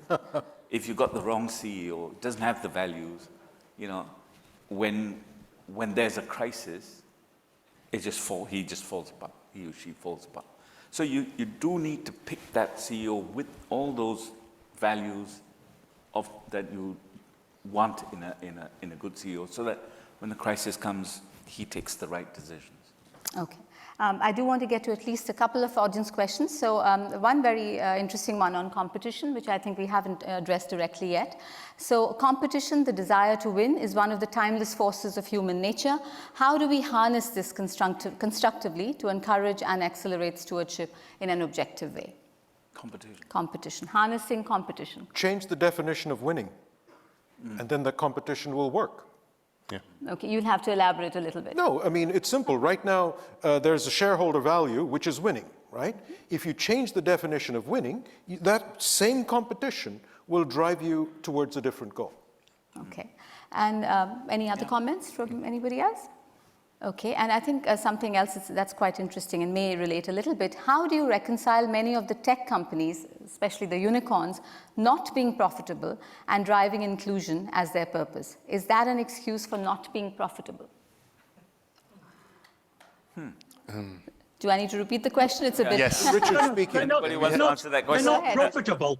They're not profitable because they haven't reached size or scale or that. I mean, it's not as if they don't wish to be profitable. It's not as if they're sitting there as NGOs or charities saying, oh, we don't want to make any profits. The reason they're not profitable is because they haven't succeeded yet. And therefore, they haven't hit the nirvana of profitability, but they've got to attract workers in an environment where inclusion is considered to be important and as a value. But don't get the idea that they are all sort of some good Samaritans. That tech lot want to make money, and they're going to sell out to the highest amount to realize their investment as quickly as they can. Yeah, and they don't make money today, but the whole idea, and I assume that investors are relatively wise, but the whole idea is that they will be profitable in the future, right? That's the whole point. I'm puzzled by this question. Because, you know, you may not be profitable, but if that's your purpose, you continue doing what, you know, your purpose is. And one day you will be profitable. So it's not one or the other, not one being an excuse for the other. So, you know, I think you should put the profits aside. If you have a purpose, just keep the purpose under your armpit and just keep going. Okay, maybe I'll ask a much more direct question then, which is easier to understand. So how should or could, I've just lost the question. Is there? No, actually, I think they've moved this around. So basically the question was about what happens if a CEO just turns around and says, well, you know, I think it comes from my earlier question about stakeholders, about employees saying they won't work for you if you don't emphasize societal goals, etc. So what happens if a CEO just turns around and says that, well, if you don't want to work for me because this is not what I believe in, then go ahead and leave?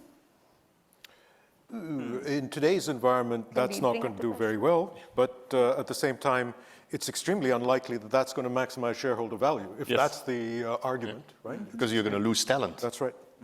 Yeah. No, I think they've got the question up. So what would you say to a CEO who says, if people don't want to work for my company because they aren't aligned with the mission and values, which in my case is primarily to make money, then they can just leave?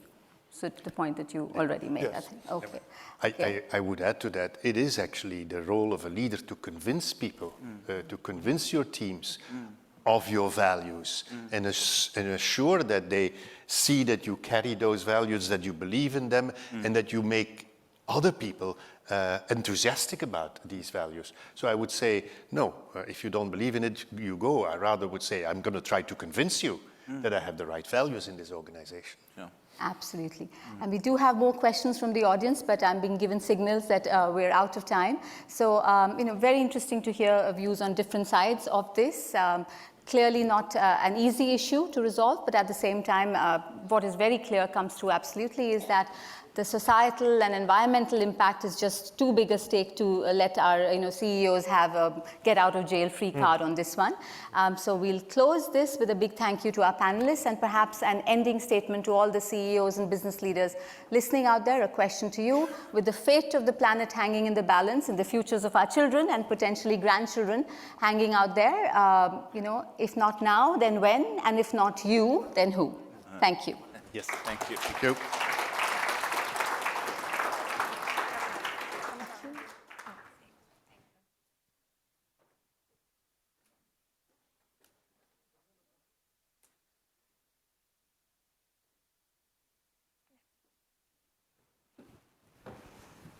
Yeah, a very big thank you once again to our panelists and Dr. Rao for the enlightening discussion, and to everyone for such thought-provoking questions as well.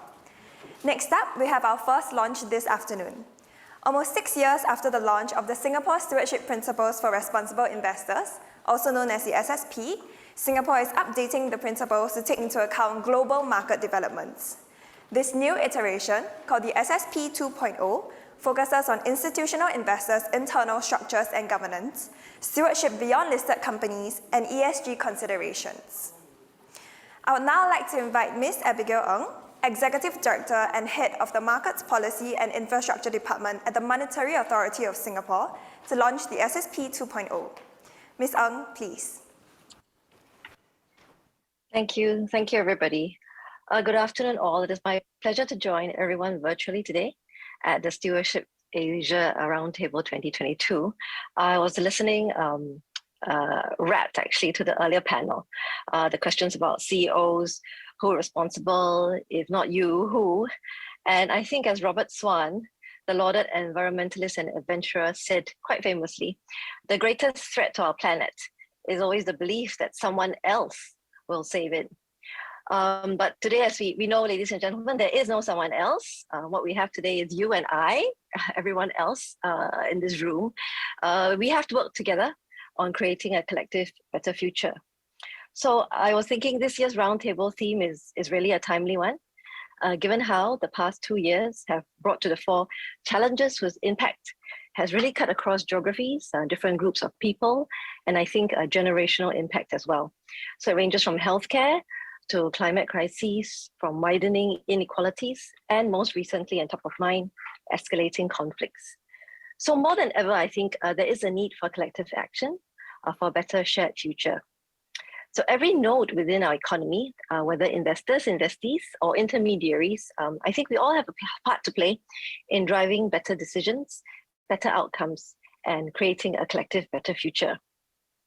So as a financial sector regulator, MES, we're really cognizant that we also have a role to play in driving better behaviors and outcomes in the industry. We do so through our regulations, supervisory engagements, and development initiatives, as well as incentives that we put out there. But while such top-down efforts can serve to chart the path towards our desired end goals, we think to truly catalyze change and to make concrete headway, there must be a collective bottom-up effort. And there has to be that deep collective sense of responsibility to want to make a difference. So this is the spirit that I think underlies the Singapore Stewardship Principles, or SSP. And that is why MES, we are fully supportive of the industry's efforts led by Stewardship Asia Centre and the SSP Steering Committee, which we've worked really closely with in developing and promoting these principles. I think we see the SSP as really complementary to our regulatory frameworks. They encourage investors and intermediaries to proactively exercise their rights, to constructively engage their investee companies, and to responsibly exert market discipline to shape corporate behavior and aspire towards high standards of governance. So since the SSP was introduced in 2016, I think there has been growing recognition of the significant economic and financial impacts of climate change, as well as ESG risks. So these you will be familiar with include supply chains being disrupted by natural disasters, rising temperatures, which could, for example, increase the cost of cooling our data centers, and writing off of assets, such as of buildings in high flood risk zones. So with this growing awareness of ESG risks the past few years, I think the concept or the idea of investor stewardship has likewise evolved. There is growing impetus and expectation for every investor to demonstrate how they can exercise their influence to deliver long-term value. So not just for the company, but for the broader economy, society, and the environment. So this shift in thinking has been reflected in the fuller revised definition of investment stewardship in SSP 2.0. I think there's a clear emphasis here on creating, improving, and sustaining long-term value, as well as an explicit call for ESG to be incorporated into investment decisions. MES ourselves, we are firmly committed to the ESG agenda. We've been taking active steps to make Singapore's financial sector a catalyst for change. We have 5 broad strategies, which some of you may have been introduced to, under our Green Finance Action Plan, or GFAP for short. So today, I think I would like to highlight 2 initiatives that dovetail really closely with the SSP, namely strengthening financial sector resilience to environmental risks and enhancing sustainability-related disclosures. So first, as a regulator, MES is in a unique position, right, to exercise our own form of stewardship by promoting ESG practices within the financial sector. So one of our priorities is ensuring that the financial sector actively considers climate-related and environmental risks. So this is in line with the SSP's push for signatories to integrate ESG considerations in their decision-making. So to this end, MES has issued 3 sets of guidelines on environmental risk management for banks, insurers, and asset managers. And these set out quite clearly MES's supervisory expectations on the governance, risk management, and disclosure of environmental risks. So in particular, we recognize that stewardship is one of the key levers for asset managers, right, to manage environmental risk in their funds or mandates.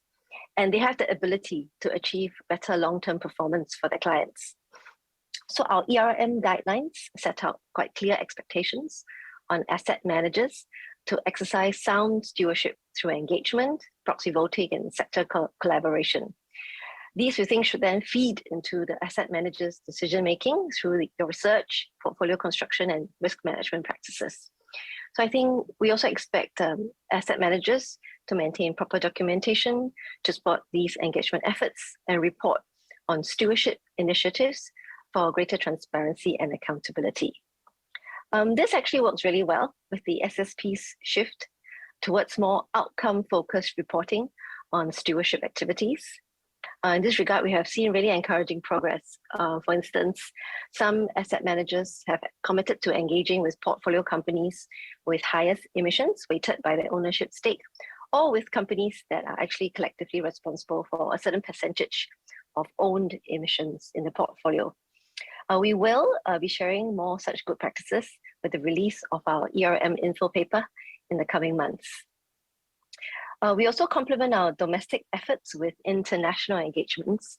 We are one of 8 founding members of the Central Banks and Supervisors Network for Greening the Financial System. Quite a mouthful, but it's better known as NGFS. The NGFS was launched in 2017 to enhance climate and environmental risk management in the financial industry globally. So its membership now, I'm happy to report, has grown to 105 central banks and supervisors across 5 continents. In January this year, our MD, Mr. Ravi Menon, was appointed chair of the NGFS, affirming MAS's commitment to the collective global effort. The second ESG strategy that I want to kind of share on is disclosures, something quite close to my heart. So today, ESG disclosures, as I think everyone in this room would be acutely aware of, sometimes lack detail, do not provide actually enough decision useful information for investors. There is generally, over the years, noticed a lack of consistency and comparability in disclosure. Sometimes we see companies selectively reporting against different standards and frameworks, the alphabet soup of standards that we've talked about before. So this state of affairs is not ideal, of course, and makes it difficult for investors to exercise stewardship based on ESG considerations. So MAS and the financial sector, we obviously have a role to play here as the bridge between investors and investees. And we have been very involved in global conversations to enhance ESG disclosures. In particular, we have been actively participating in IOSCO, which is the Global Securities Regulatory Body and Committee. So as part of a sustainable task force, last year, this task force released 3 reports recommending improvements to sustainability-related disclosures for different parts of the sector, for issuers, for asset managers, and the third category was to ESG data and rating service providers. So MAS was the co-lead for a technical expert group in 2021, where representing IOSCO, we engage IFRS Foundation in developing a global baseline sustainability reporting standard. And I think at COP26, it was announced that this was the formation of the International Sustainability Standards Board, the ISSB. So the ISSB is working on a global baseline reporting standard. The aim here is to promote more complete, consistent, and comparable sustainability-related disclosures, which will, we think, support asset managers in your ESG investments and stewardship journey. So for 2022, MAS is still actively plugged into this, and wearing our IOSCO hat, going to review the ISSB exposure drafts that I think will be published in, if not already, maybe the next half an hour or so, on these disclosure requirements. So we live in really exciting times. It's an inflection point, and I'm really happy and excited that we're all having a part to play in this. So closer to home, away from the international front, in December last year, our exchange, the SGX, set out a roadmap for mandatory climate reporting for listed entities. MAS will similarly be setting out a roadmap for mandatory climate-related disclosures for regulated financial institutions. Beyond these requirements in place, MES has also recently signed the MOU with CDP earlier this month. The aim is to promote sustainability disclosures and access to quality ESG data, so across financial sector as well as the real economy. So these are, part of our multi-pronged approach to promote high-quality sustainability-related disclosures, which we really hope can help asset owners and managers exercise investment stewardship more effectively. So to conclude, as I've shared a little bit, we're actively stewarding the financial sector towards greater ESG resilience and responsibility. But beyond the financial sector, I think these efforts will also support the broader economy and investment ecosystem, including everyone here today, in your own ESG stewardship journey. So we're very heartened to see the active participation, the very interesting discussions at today's roundtable, and we strongly encourage more market participants to become signatories of the SSP 2.0 and to co-create sustainable business value in an environment of good governance. So let me once again congratulate and thank SAC and the SSP Steering Committee for taking the lead in reviewing the SSP in step with global developments and regulatory guidance. I'm very confident that today's roundtable and discussions will provide inspiration for taking concrete steps to effectively steward your businesses and your investee companies. And let's do this together for a better planet and a better future for generations to come. Thank you.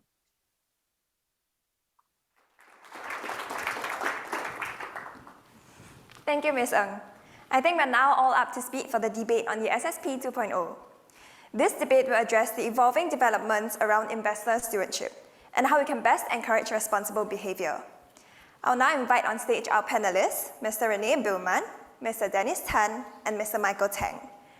The panel discussion will be moderated by Mr. Vikram Khanna. Yes. Once again, if you have any questions for the panelists, you may submit them on Pigeonhole anytime during the session by scanning this QR code on the screen. We'll just leave it here a bit longer this time so that everyone has more time to scan it. Yeah.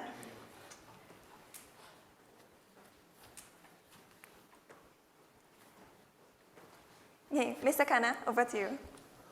Thank you. There have been such stimulating sessions, so we have a hard act to follow. But as Rajiv said, the paramount thing is purpose. So the purpose of this roundtable or this discussion is pathways to stewardship. That is, should we do it voluntarily? Should we do it mandatorily? That's the substance of the debate. We have a wonderful panel, which is also very diverse. We have an asset manager in Rene, we have an asset owner in Dennis, and we have a regulator in Michael. So we can have three different perspectives on the laundry list of issues that I have here. But since the topic is mandatory versus voluntary, let's just jump straight in. And if you could each, from your own perspectives, give us the pros and cons for mandatory approach to stewardship versus voluntary approach to stewardship. Rene, can I start with you? Sure. Hello, everyone. Maybe to start with, Aberdeen is also a signatory of the Net Zero Initiative. We have committed as a firm also to reduce our carbon footprint in portfolios by 2030 by 50%.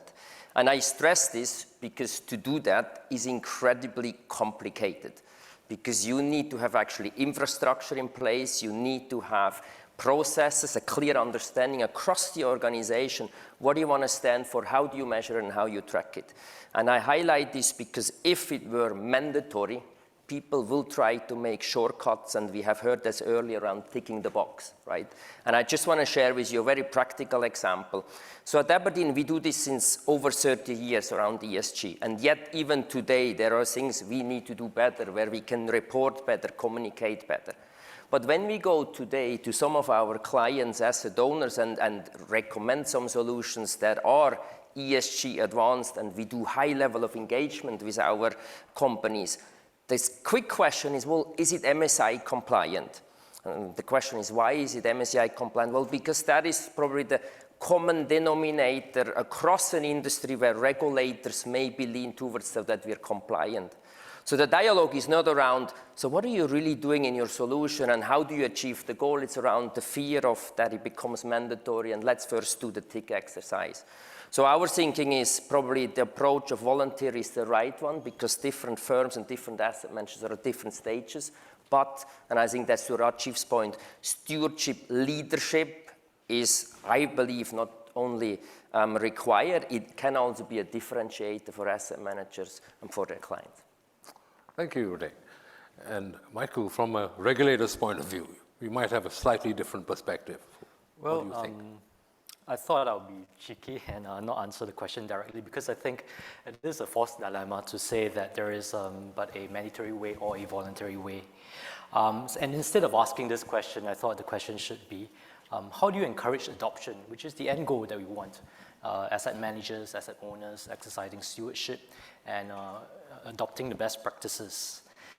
And we'll take a look at what is the state of play in the market right now. You have different investors with different investment models, strategies, invested in different businesses who would require different levels of attention. And it is, I think, in this context where a code which allows for individual asset managers and asset owners to tailor their adoption is most appropriate. And that's the ingenuity of a code. It allows for flexibility in adoption while setting out the aspirational best practices that all of us can aspire towards. But I think it's also noteworthy to say that it's not just a code that we have in the Singapore system, but an entire ecosystem. The MES has, Abigail has shared that the MES has an environmental risk management guidelines which sets out clear regulatory expectations on asset managers managing their environmental risks by exercising their stewardship responsibilities. We have, in the most recent iteration of the Stewardship Code in Singapore, emphasized the importance of the board of directors and senior managers and asset managers playing a critical role in ensuring that stewardship activities are well governed. We have Stewardship Asia Centre, which is the community of practitioners who can share best practices within the community. And lastly, we have the market at large.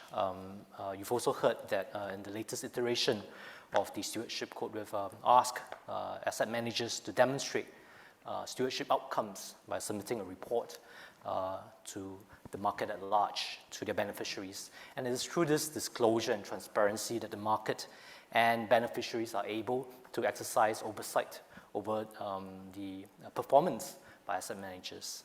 So I think it's really in this ecosystem where we have designed to encourage stronger compliance and adoption of stewardship principles. If I could also wanted to maybe also address a point, which is what is the interest of Singapore Exchange regulation in this affair? We do not regulate asset managers. We do not regulate asset owners. Why are we interested in this? Because we are interested in the end outcome, which is better governance in companies, better performance of companies, and regulation in itself is not a sufficient tool for us to deploy in order to encourage such better performances in our companies. It is with the market at large, investors, equity analysts, other commentators who are able to provide that perspective and encouragement to individual companies by exercising their stewardship responsibilities, that we are able to arrive at the end outcome of a better market. Thank you. Dennis, from your perspective as an asset owner, what would you prefer to see? Would you prefer to see a more mandatory approach, or are you happy with a voluntary approach? I think based on the two approaches that's been talked about, mandatory versus voluntary, I think there's also another third approach, right? Yep. Comply or explain. Yes, right? Why has that not been? That's right, yeah. So in this whole continuum, we have different models out there. From my perspective, I think whichever model, whichever approach, there will be its corresponding pros and cons. And if I look around in this room, the different industries that's being represented here, I think in our country, a lot of things are actually very well regulated. And sectors, for example, like healthcare, financial services, extremely well regulated, and rightly so. But the topic for this afternoon is on stewardship. Do we really want to regulate stewardship? Not sure, right? Something for us to ponder over. But my point is that I think each option there will be its corresponding pros and cons. From my personal perspective, I think there's an opportunity for us to do this right. And when we talk about stewardship, such an important topic as such, it needs to come from the heart. It can't just be the letter. It's got to be the spirit at the same time. So I think that is really, really important. So an industry-led approach, whereby it's inclusive, hearing voices from everyone, and having peer competition at the same time. I think that will really spur everyone towards doing this in the right way. So that would be my preference. In the voluntary approach, right, not mandated, but maybe my final word for the voluntary part, to me, there's also two different parts of it. Is it a passive kind of voluntary, or is it proactive voluntary? Passive meaning to say, we can say the tone as, it is voluntary. Companies is voluntary. Or do we say, companies, industry, it is voluntary, but we really want you to get on this bandwagon, so on and so forth. So there's a little bit more of a different tone in getting the response of these volunteers coming forward. Thank you. I mean, I'm glad you made this distinction between active voluntary and passive voluntary. I think the challenge is how do you get people from being passive to active? And here I think, the essential question about voluntary is if it's voluntary, how do you encourage companies to sign up? I mean, is peer pressure enough? Does it actually work? What have you found in your experience? Maybe I can start with Michael on this. All right. Well, I think I've mentioned about the entire ecosystem and how I believe that it is really through the different levers in the system that we're able to get better adoption of these best practices. So again, I don't believe that there is a mandatory or voluntary as a dichotomy, that even in aspects of voluntary, there are more active ways to adopt some of these practices. But I think what the SSP 2.0 does is to precisely encourage that by asking asset managers to report on their activities. And it's really through this that the public at large, that beneficiaries are able to then prompt them to do more. Okay, very good. Any other perspectives on that? Maybe I feel as an asset management firm and actually even asset owners, I think we can probably do more in educating investors and on all levels, whether it's institutional or retail, how powerful actually the money guided into the right purposes can be. And I think we need to do a better job in just showing these outcomes. And I want to share with you just a little personal note. Some of you may know I spent 30 years at UBS, the last 6 years I was CEO of asset management, and I took 2 years a break. And I went and looked at a lot of startups, Silicon Valley here in the region, just to figure out for myself personally, where can I have the biggest impact? And I saw some amazing tech companies, startups and the likes, but I've realized the single biggest power is actually if you manage to channel bigger amounts of money to the right causes, because money steers much more behavior. And so for me personally, it was sort of like the light that went up before I joined Aberdeen, channeling and explaining to our investors what they can do with the money, and likewise, obviously, holding then the companies that we invest into accountable for all the discussions we had in the previous panels. But I think all of us here have such an incredible power by steering the money to the right causes, and that goes back to Rajiv's point of like stewardship, leadership that we all can achieve together. Right. Very good. I want to go back to some things mentioned in the previous panels. One is the returns on ESG investing. I think there was a slide up which showed that they are superior to returns on other non-ESG investing. I think that is probably true, although it depends on the time horizon that you're looking at. If you look at the last year, it's not true. I think you have fossil fuels have been a fantastic investment. I think the biggest coal producer in the world, Peabody Energy, has gone up almost 800%. In 1 year. And so the economies change, markets change, priorities change. Yesterday you had, I think, the head of the EPA in the United States, Mr. Michael Regan, say that yes, we believe in ESG, of course, but we also believe in fossil fuels, and we can walk and chew gum at the same time, which is an interesting thing. So the priorities have changed, given that the economy has changed, and what is affecting people, what is affecting consumers, has also changed. So in the face of this, how do you encourage the take-up for ESG investing in the face of this more complex reality? So I don't know, who would like to take a shot at that? I think from my perspective, the train has really left the station. Right? I think the world, the trend, the consumer demand about having that lens of ESG is important. So I think going forward, it's important for management, for companies to really embrace that. I'll be the first one, I'll put my hand up, right? How much of ESG discussions happen for me as an individual or at home 10 years ago? Probably not much. 5 years ago, a lot more. Now, it's even more intense. For me, it's even more intense because my daughter will be graduating next month and she majors in environmental studies. So you can imagine the kind of intense discussions at home.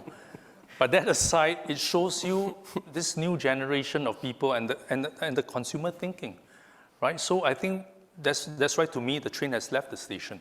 We have to really look at it with an ESG lens. So I think, will the performance vary? Will it be a mixed performance? My answer, my feel is yes. Meaning to say, ESG-focused companies, will there be hits and misses over time? Perhaps there might be. But equally for non-ESG focused companies, there equally might be hits and misses over time as well. But the argument now is, from a risk management perspective, when we evaluate companies, we look at prospects of them performing. We also need to risk manage, to have that ESG lens to understand whether are they poised to manage the ESG risk as a business. Right. So as an asset owner, you're willing to forego short-term returns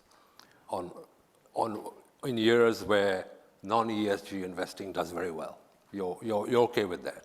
I think it's going to be a focus for the long haul, for the long term. Okay. And in the sector, in the industry that I come from, for life insurance, it is a very long-term business. So my answer is yes, focus on the long term to make the right decisions. Right.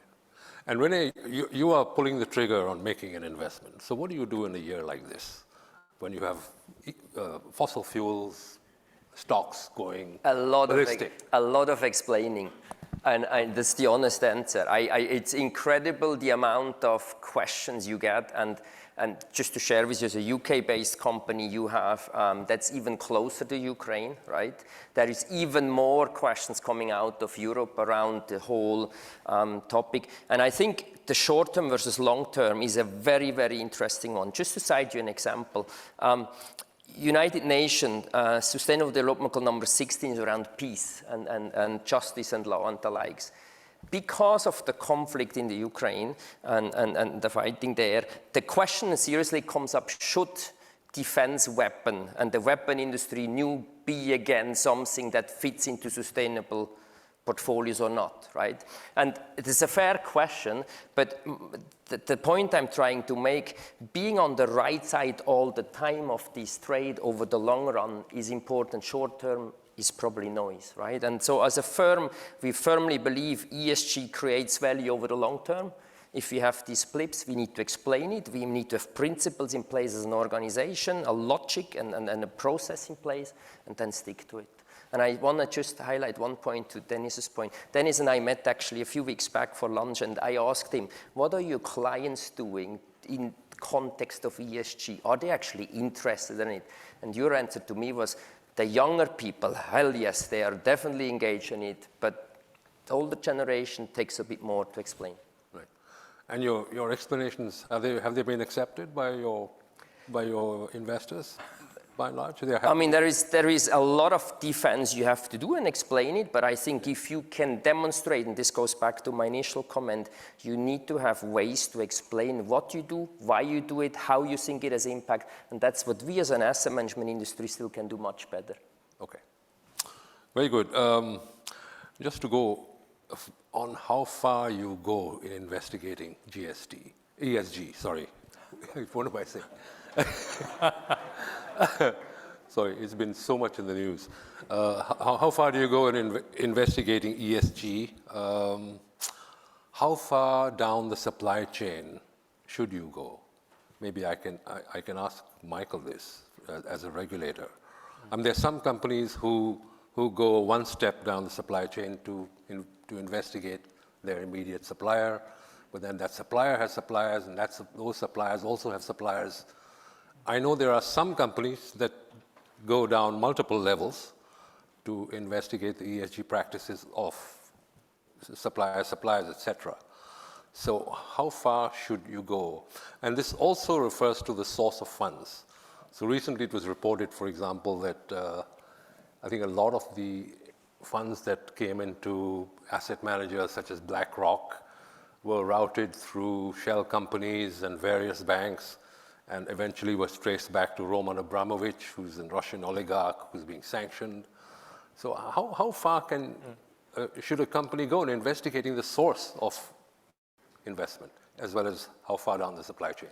So, Michael, what do you think? So I think speaking from the perspective of a market operator, what we are concerned about is having information that investors are able to make decisions on, and that for now means that these information are matters that would affect the company's performance.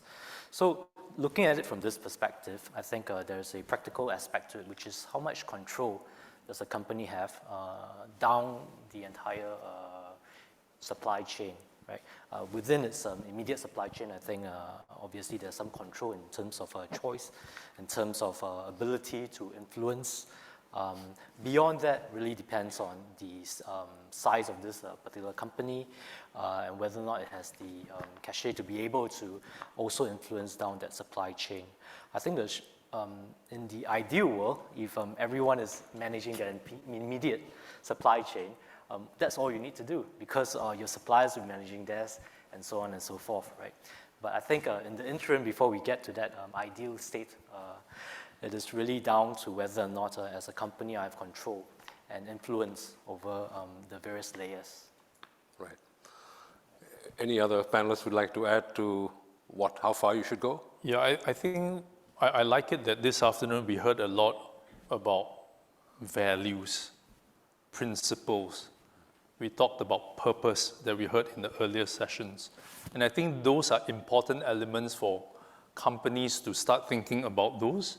And therefore, I find it hard to say that if a company believes in all of that and in stewardship, then we have a practice that only will we look at certain kind of partners or certain vendors, or maybe the bigger ones, the more strategic ones, and then for the smaller ones, we don't quite care about that.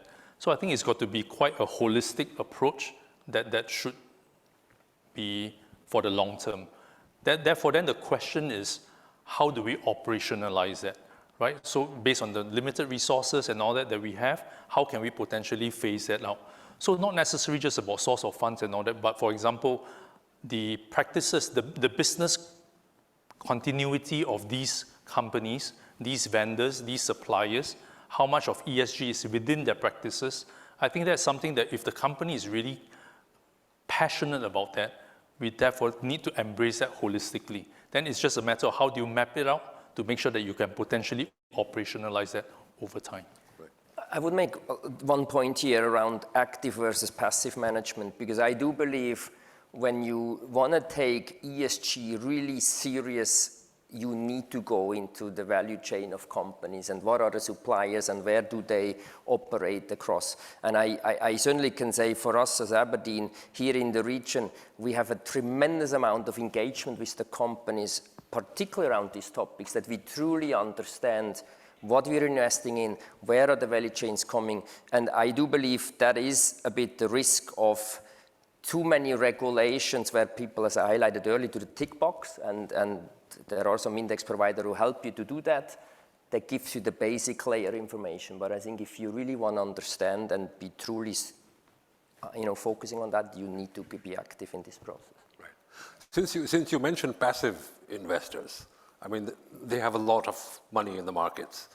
and very often they do not take board seats. They're not activist in their approach. So what do you do? I mean, since they control quite a lot of equity, I mean, how do you get companies to change when there's this category of investors there? I mean, how do you deal with that? I think as a general rule in the market, there is a lot of efforts to get more market data, more transparency, right? And you have data providers who work very diligently on this, and I think that helps partially to also make passive investments a bit more transparent. But certainly, particularly here in the region in Asia, I think the data is not as easily available as it is in other markets, and hence I make the point, I think if you really, really want to look under the hood and really be ESG friendly, you probably need to be active. But at the other side, we as active investors also encourage the companies we're working to disclose more data. And I think that's back to stewardship.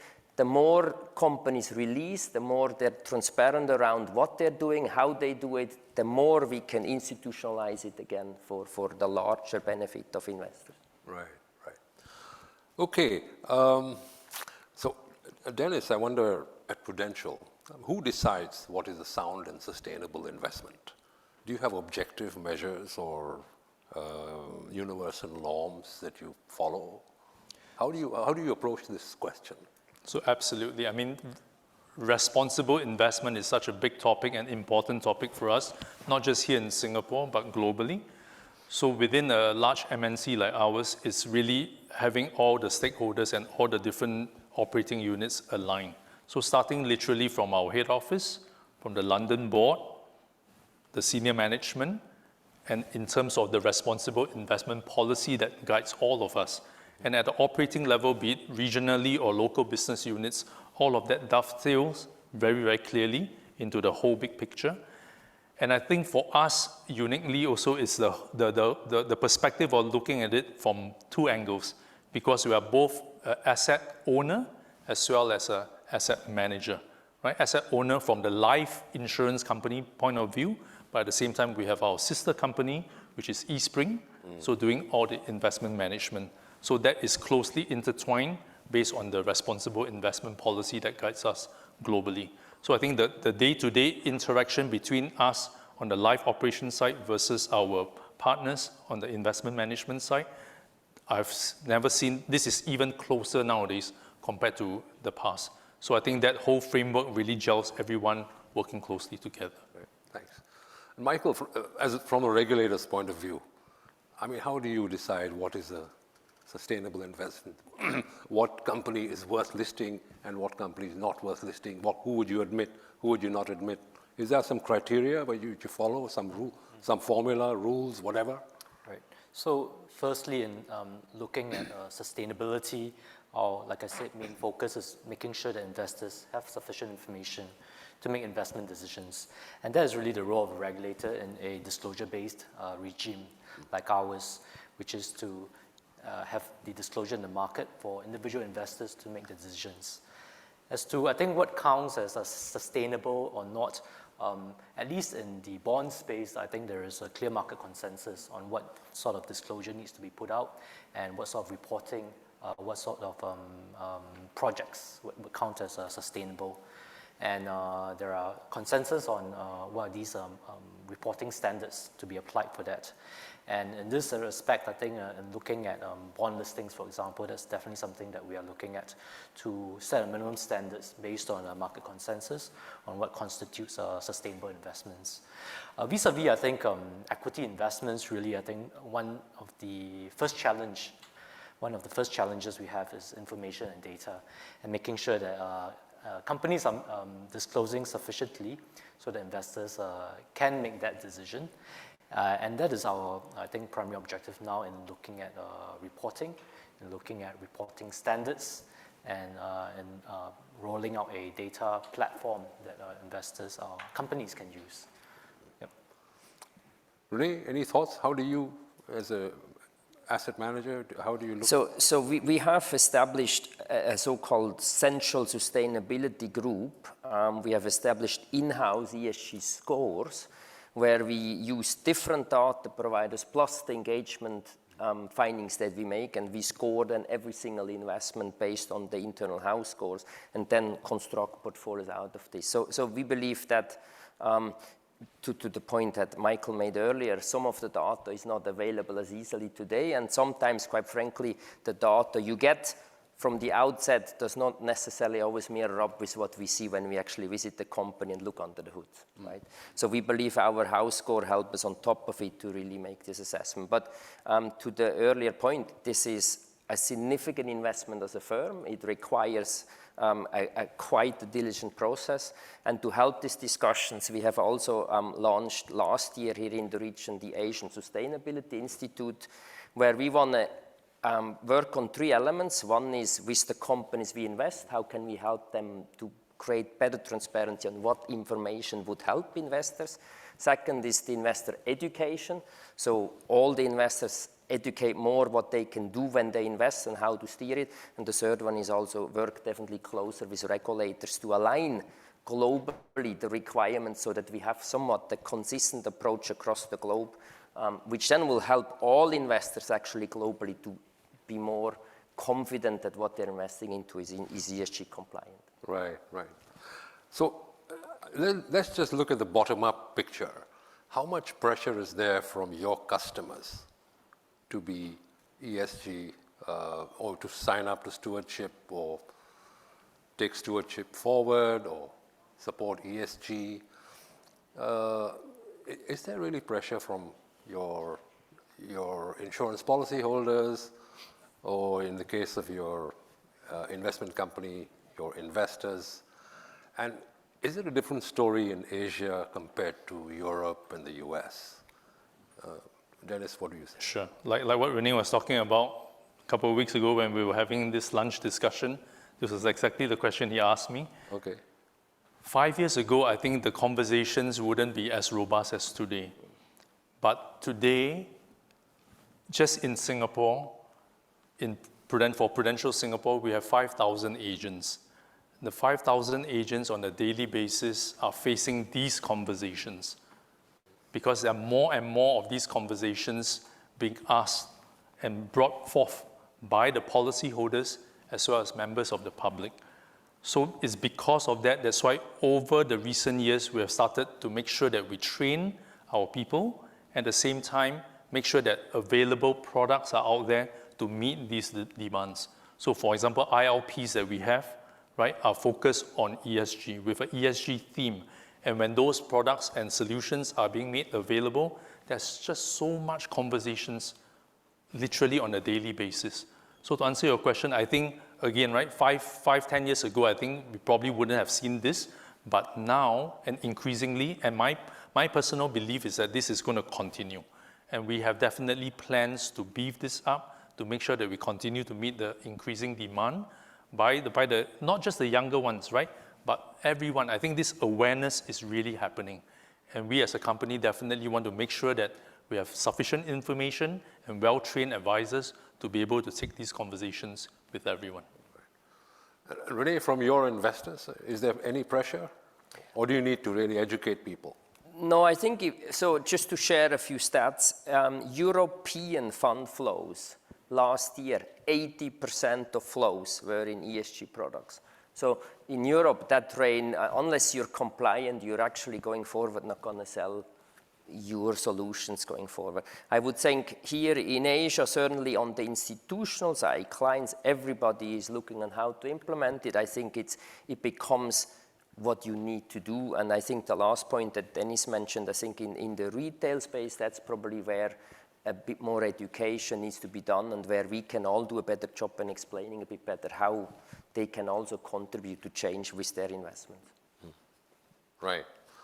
Terrific. I want to, before we end up, I think, I'm getting a signal here. I need to ask a question from the audience.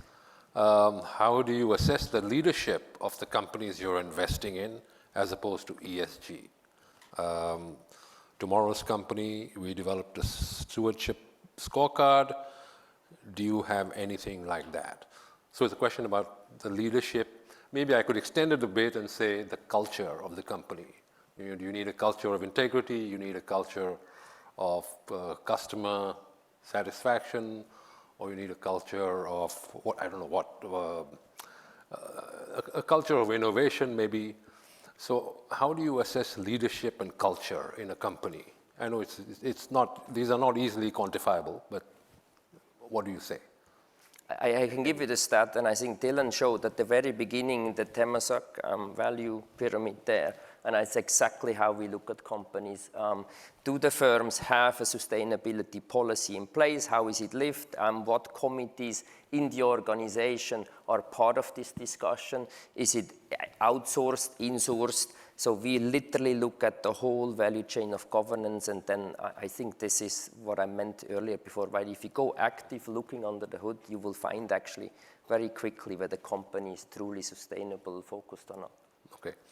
And if I may add, I think other than just research or paper-based research and all that, it's important for us to do the engagement. So what I like about is the SSP principles. If you look at it from the 2.0 principles now, I think it's principle number 3, right? For engagement, it's not just about engagement, it's purposeful engagement. So how do you have those purposeful engagement with the company? In those conversations, I think you can definitely assess and feel the texture a lot more. Okay. Okay, a final question. I'll start with you, Michael, on this one.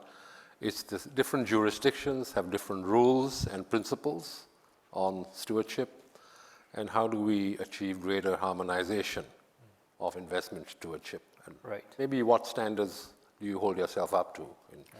So in, I guess, reviewing the Stewardship 2.0, the steering committee had a chance to look at the various developments within the region and globally, and we adopted the best practices that we've seen around the world, including integration of ESG into the principles, greater focus on governance within the asset managers, as well as going beyond just listed equities to other asset classes.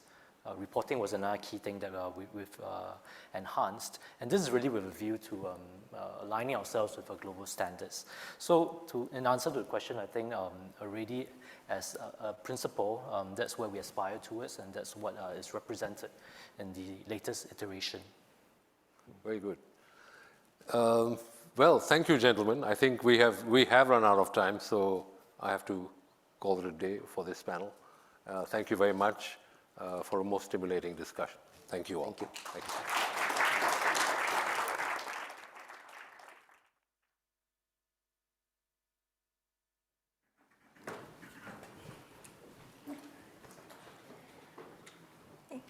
Thank you, Mr. Khanna and our panelists. While compliance in the SSP 2.0 is not mandatory, being a signatory to the principles indicates an organization's commitment to effective investor stewardship. If your organization is not yet a signatory but is interested in supporting the SSP 2.0, you may scan the QR code for more information.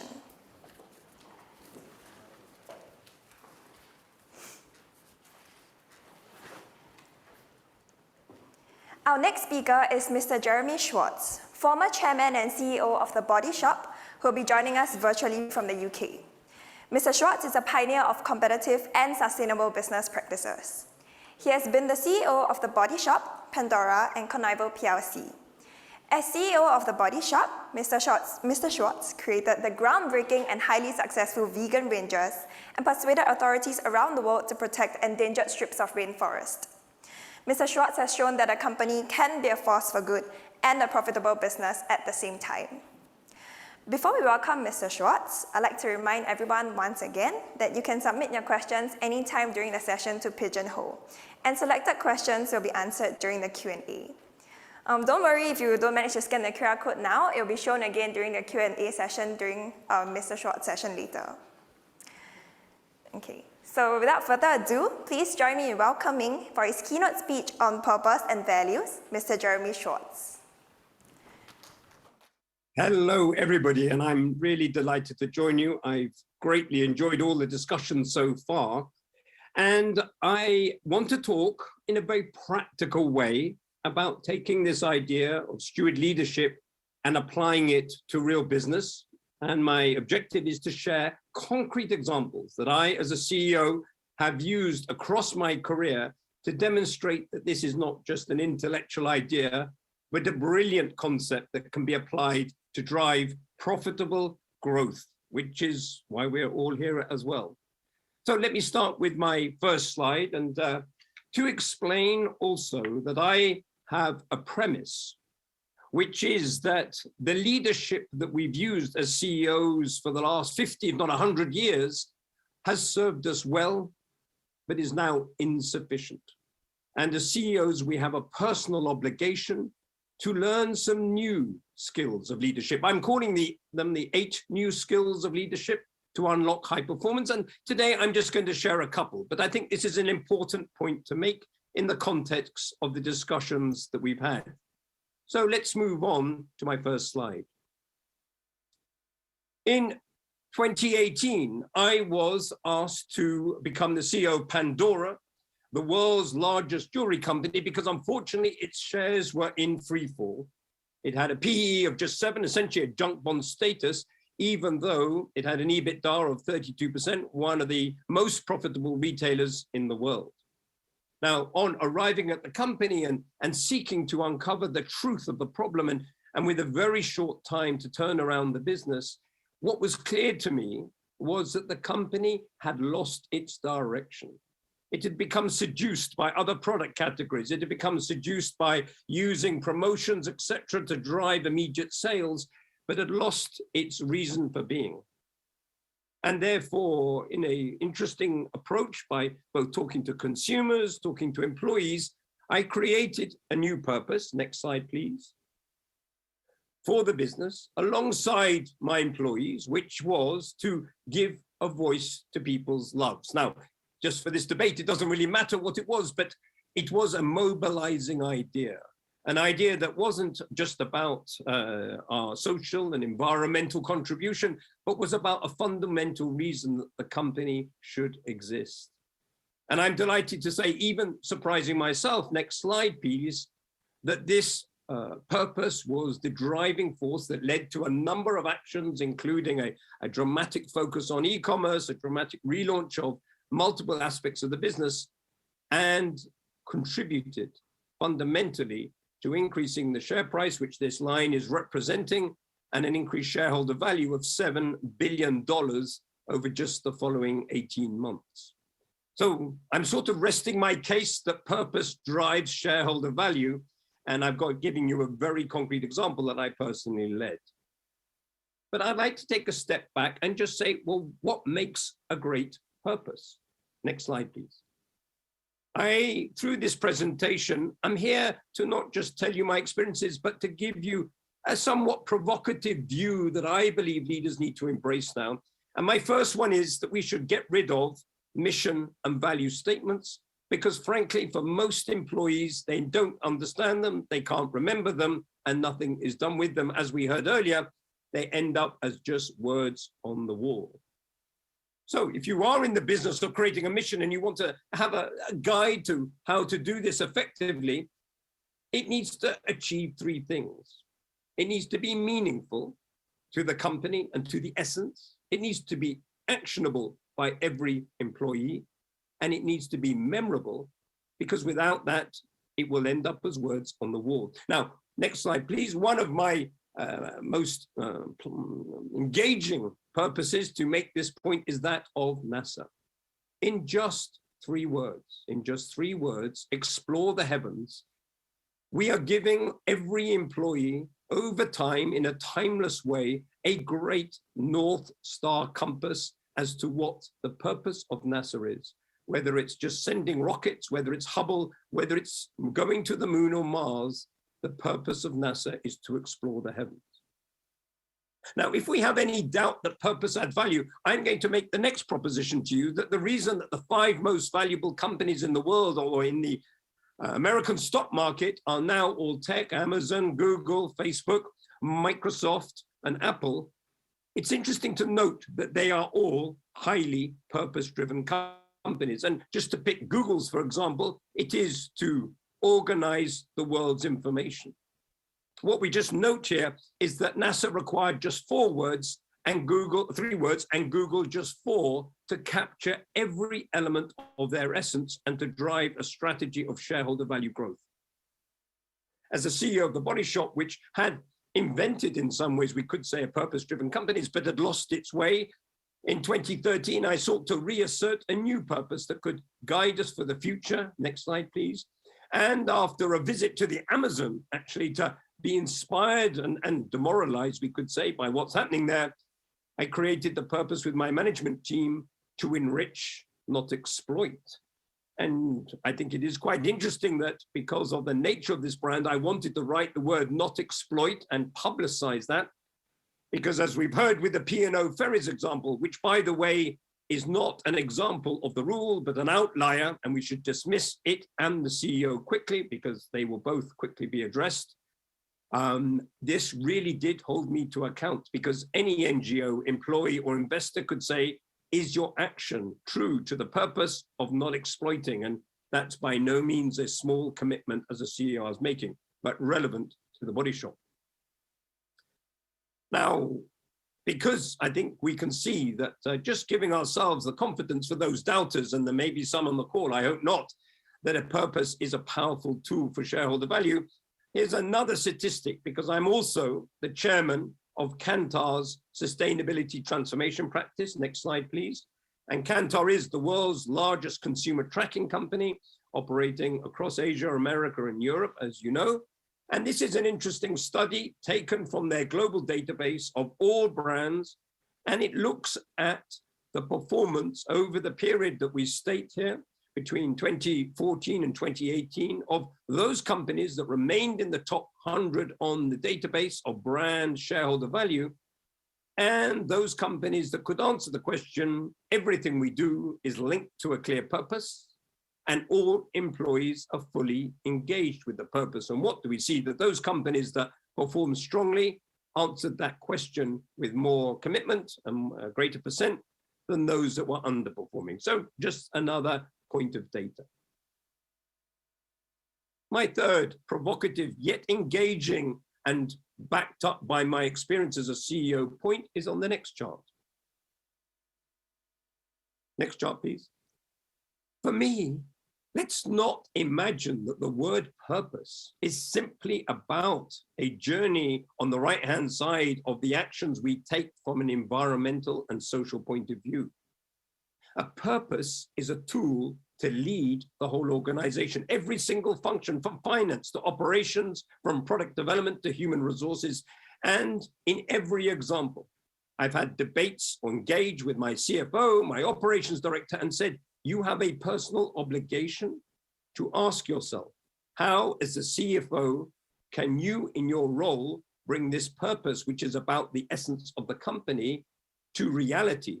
Because this is about alignment across every employee to a North Star compass, which of course includes also the actions we need to take around sustainability and social impact, because we have a personal obligation as companies and as individuals to stop or inhibit the global warming that without a doubt, unequivocally, I'm stating, we have contributed to.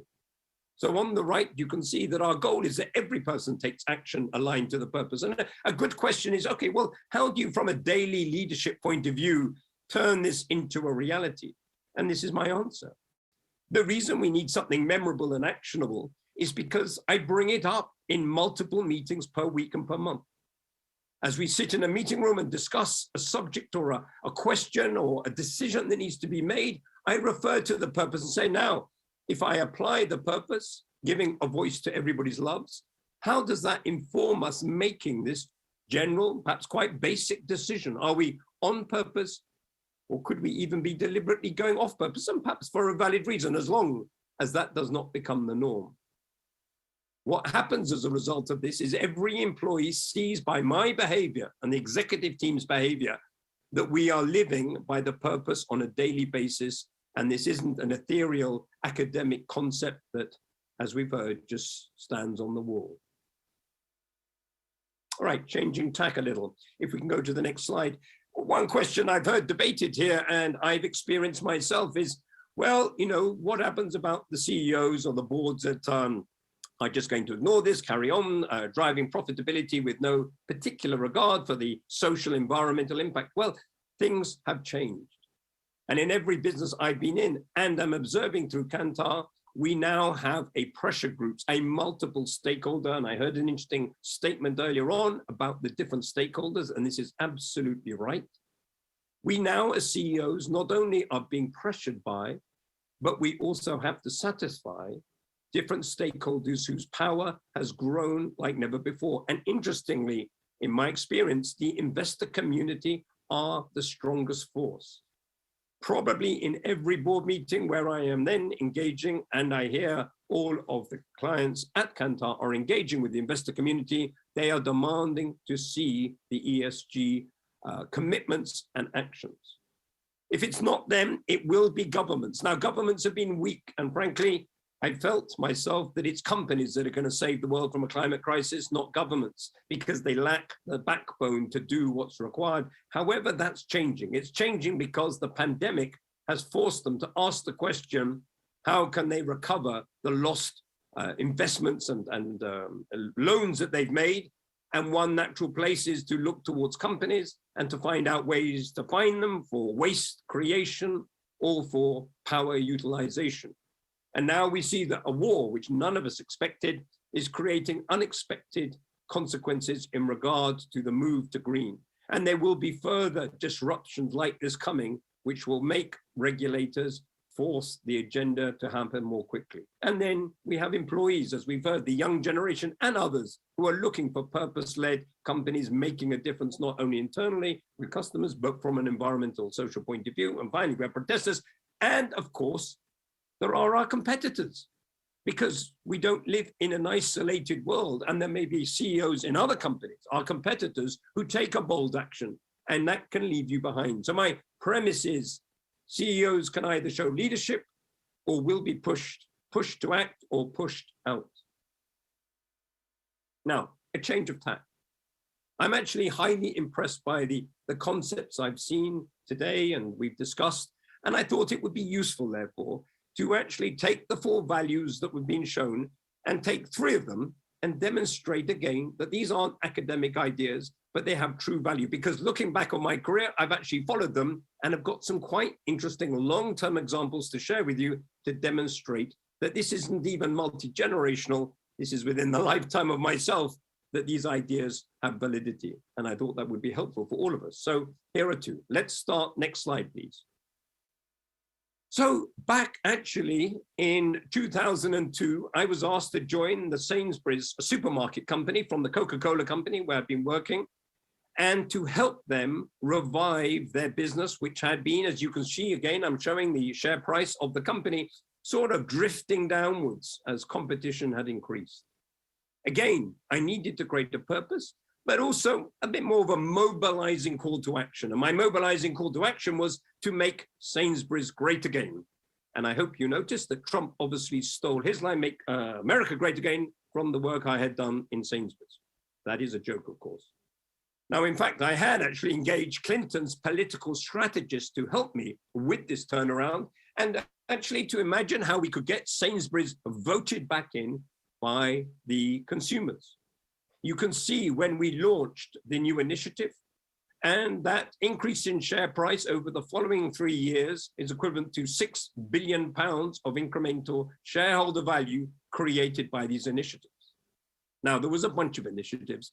One of them was around price competitiveness, and a very interesting insight that mothers did not believe that Sainsbury's cared sufficiently about price and their lives, and that Sainsbury's, as a result of that, was not the place they wanted to go. So we made significant investments in reducing our prices. But I looked further than that.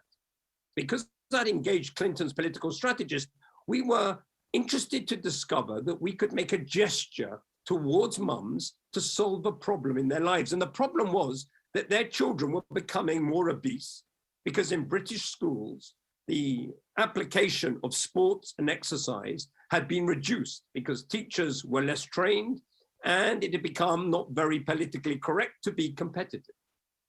It turned out there was an opportunity for Sainsbury's to contribute to the sport, the equipment in schools that kids could use to get fitter and to lose weight and to be more healthy. Next slide, please.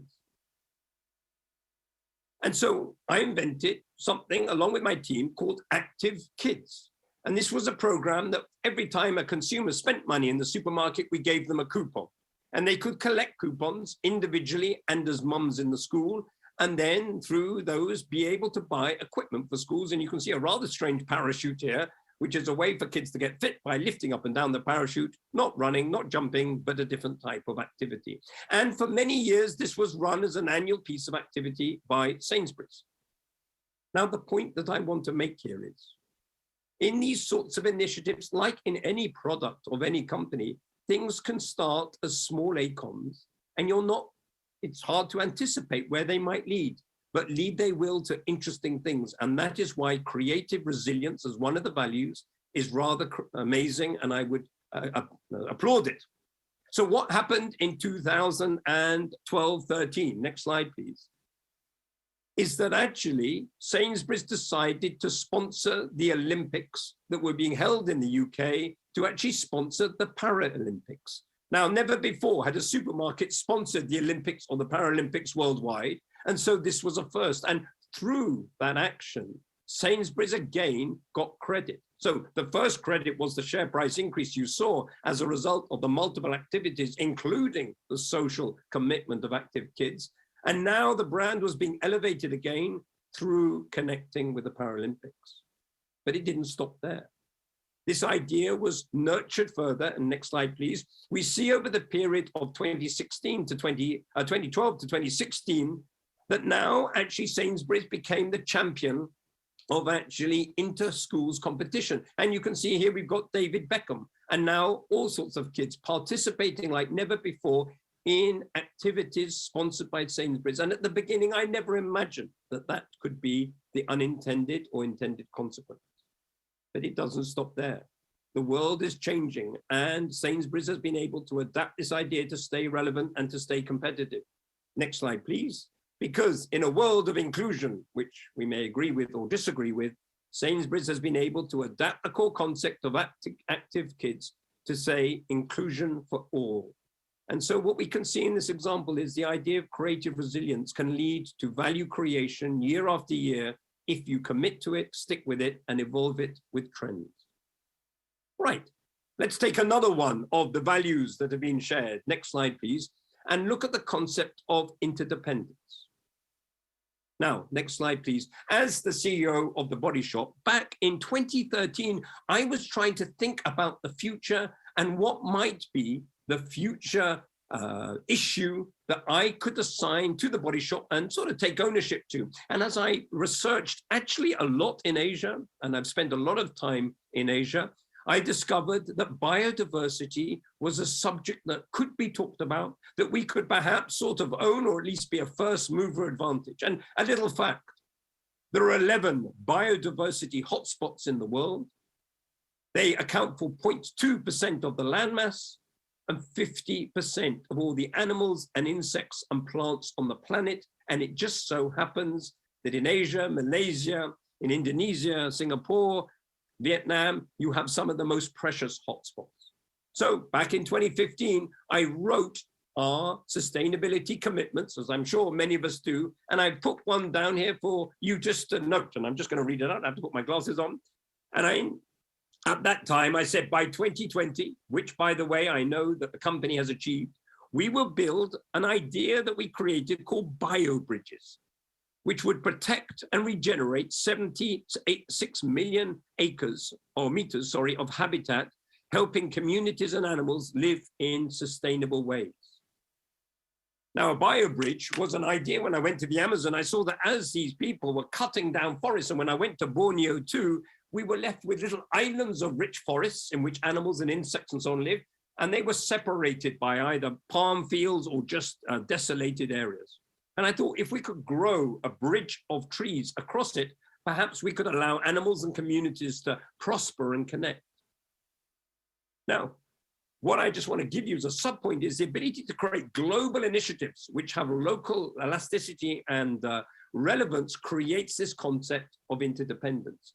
I'm now going to show you a map, next slide please, of a portion of Malaysia, where we discovered a piece of land called Endau Rompin, which you can see in the light yellow, which separates two rich rainforests that contain some of the most valuable tigers in the world.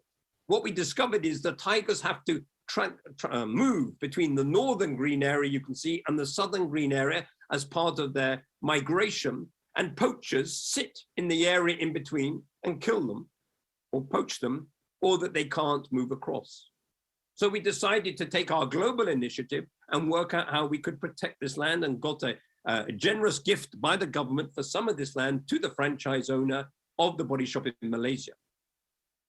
Now, again, at the beginning, I couldn't anticipate, next slide please, that in 2016, I decided with my team to create a global activation for Christmas of the idea of bio-bridges and biodiversity, and to use the tiger as our flagship, as the king of the jungle. Not only that, we did something which was another first, which was to create personalized printable labels in store that could be stuck on a body butter, which happens to be one of our products, with a personal name and a claim, also featuring the tiger. This became our most successful Christmas sales period ever. But it doesn't end there.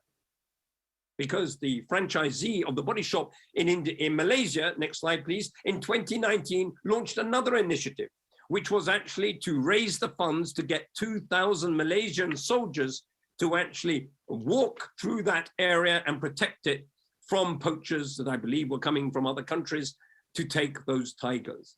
And again, we see that a global initiative led to a local action that led to a global sales that led to further local action. So interdependence is a powerful idea that has real meaning. Now, let's come to the last couple of point I want to make, which is about innovation. Next slide, please. And I want to make the point that this isn't all easy.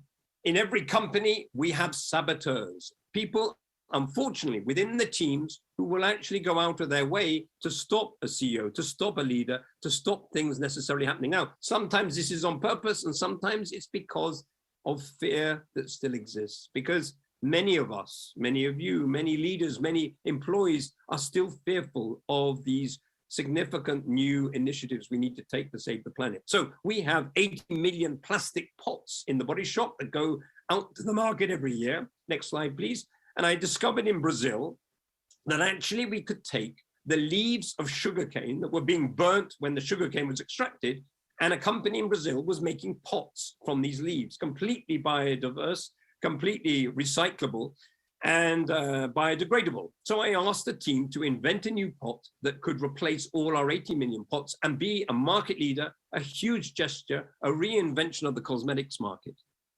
But every couple of months when I had the follow-up meeting, nothing had really happened, or little. It was as though the teams, as passionate as they were about the body shop, were deliberately stopping this initiative. Next slide, please. And then I discovered why. Because of course, in the initial phases, the cost would be higher and probably the profits might be lower. And as a result of this, they didn't want to pursue the project. What they foolishly, and I will use that word, and I learned painfully, didn't realize is, of course, we gave a huge amount of money away in promotions, and I was quite in my power to cut the promotions, to fund the pot, to maintain the profitability. But it led me to a new thought, a critical capability that everybody who's listening, every leader, every employee needs to now embrace as a management skill. Next slide, please. Which is called the concept of being able to migrate your P&L. Now, you need to migrate your P&L, next slide, please, because as we look at industry after industry, a couple of things can happen. Either we find that the P&L that we've been running for the last 20, 30, 40, 100 years is going to change positively, because let's remember sustainability can be positive. Let's not imagine it's always negative, or because a disruptor comes and forces you to do it. Next slide, please. And what do we see, and why I love this example of Tesla, is here we have a disruptor who's driven a sustainable product that has caused and forced the whole reinvention of the car industry with a P&L that is significantly different to the existing P&L of the industry. And he succeeded with a higher price, a higher cost, and has forced the industry to realize that they can't make the profit from the car engine, which is where profits come, but they have to make it from other sources. Next slide, please. And what we also see as a critical component of thinking about migrating the P&L is actually over time, of course, scale, which has been the engine of the whole capitalist industrialist world, will reduce prices over time and profits will increase. So one has to understand the skill of migrating the PL both in the short term and the long journey. But let's not kid ourselves that sustainability incurs costs. That is a bad soundbite. And I'm going to give you the last example from a company that I'm working with as a consultant. Next slide, please, which is in the foam bag in box market. This gentleman invented that in 2002, and it's popular in Europe, in America, and I hope in Asia too. Basically, a mattress is sent to your home in a box. It's all wrapped up in foam, and it's unbelievably convenient. Now, the innovation of every foam company, who, by the way, worldwide are losing money, is to invent better foams, more foams, different layered foams, but essentially foams. Now, this brilliant gentleman, next slide, please, has created a disruptive solution. Instead of a foam mattress, he's created a foam spring with no glue, which by the nature of that structure has 30% less foam, 30% less hydrocarbons, and therefore is environmentally very exciting. But this isn't just an environmental story. Next slide, please.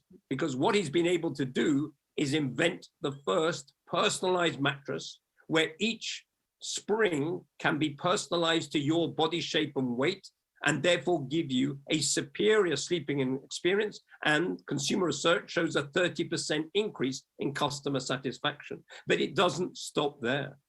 Next slide, please. Because with this personalized offer, with this superior sleep, he's able to charge 30% more and therefore make increased profitability. Able to charge more and make 30% increased profitability. So here's a win-win solution, and we need to celebrate these ideas. So we realize this is about opportunity, not about cost and pain, but about being able to be more competitive using creativity and innovation to get there. Good. Well, that's the end of the messages I want to share. If we can go to the next slide. So my conclusion is mobilizing purpose is not just about sustainability and social, it's about the whole company.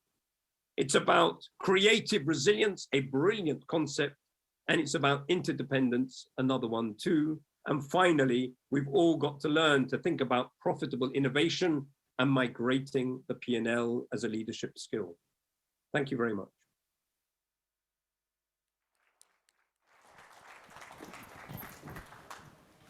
Thank you, Jeremy, for sharing a very, oops. All right, I'll try this again. Thank you, Jeremy, for sharing this amazing personal experience of leading with purpose and doing so profitably. Thank you once again. Ladies and gentlemen, one more round of applause for Jeremy Schwartz. Thank you. We're running a little behind time, so to conclude today's events, I'm going to restrict it to just one question. So Jeremy, here's the question that just came up. To ensure that ESG statements or disclosures are not only as good as the paper they are printed on, how can stakeholders hold companies accountable for what they write on these statements? Your thoughts, please. Very good question, and I'm sorry if I have overrun a teeny bit. I noticed that may be the case. The challenge for companies is that they have to, first of all, now bring in new skills to actually be able to prove that the words they use are backed up. And now both investors and others are being so insistent to see the data that companies are having to build a new capability to follow the line and to be able to demonstrate with facts that this is the case. I believe they've been able to I don't want to say get away. They've been able to produce data and it was accepted on face value. That is no longer the case. Investors and others are demanding to see proof, and companies are having to build that capability to do it, which is tough, by the way. It's tough, but it's new and it has to be done. Thank you so much. I know there are lots more questions and we would have loved to have more time with you, but perhaps we will create another opportunity for that. Once again, Jeremy, thank you very much for your thoughts, and we'll move on and back to you, Abigail. Thank you. Thank you once again, Mr. Schwartz and Mr. Peshawariya. The balance between profit and purpose is by no means easy to achieve. So thank you, Mr. Schwartz, for sharing your experiences and advice with us. And precisely because it is difficult to marry profit and purpose, companies who manage to do it should be given recognition. That's why SAC, together with INSEAD's Hoffman Global Institute for Business and Society, WTW, and the Straits Times have come together to create a new initiative called the Steward Leadership 25. For the launch of this inaugural list, we are honored to have 2 launch addresses. For the first address, we have Mr. Shai Ganu, Managing Director and Global Practice Leader of the Executive Compensation and Board Advisory at WTW. He'll be followed by Mr. Warren Fernandez, Editor-in-Chief of English, Malay, Tamil Media Group and Editor of the Straits Times SPH Media Trust, who will give the second address. Please join me in welcoming Mr. Shai Ganu to give his speech.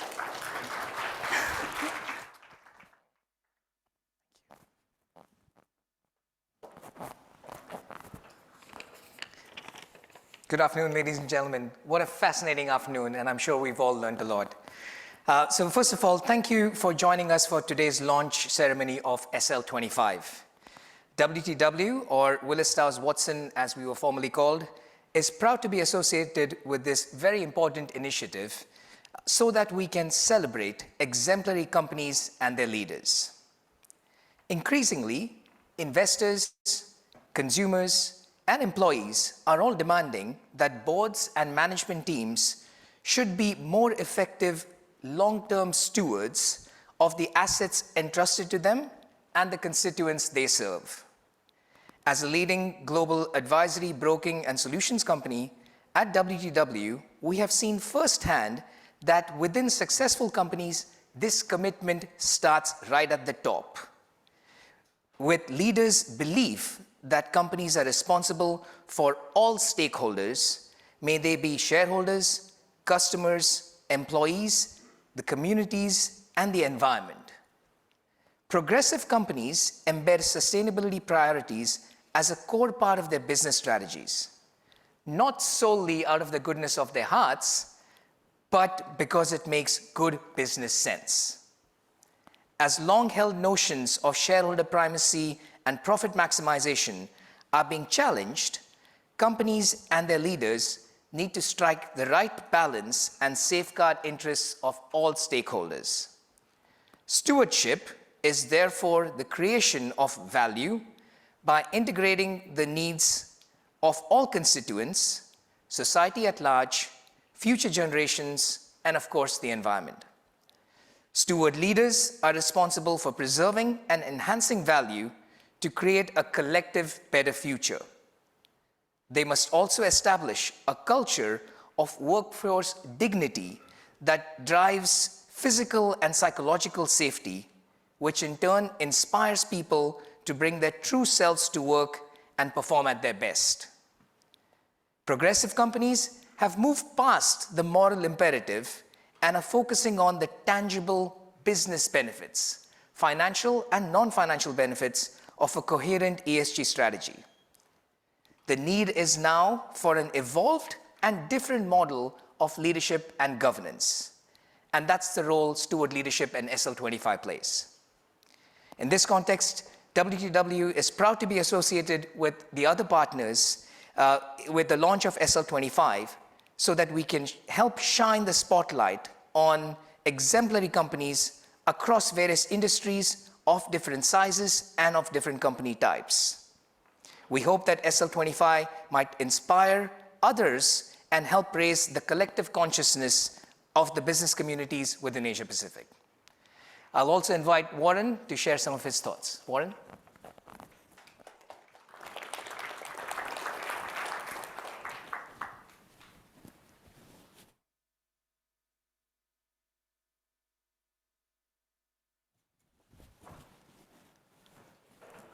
Good evening, everyone, and thank you for allowing me to share my thoughts about the initiative we're about to launch.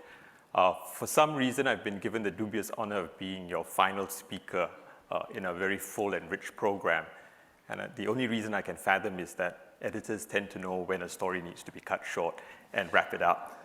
But let me just say that having listened to all the discussion today, for us at the Straits Times, steward leadership has been a live issue over the last few months. As you know, we've been on a journey of transformation from moving from being a publicly listed company to now a media trust. And the reason for it is clear.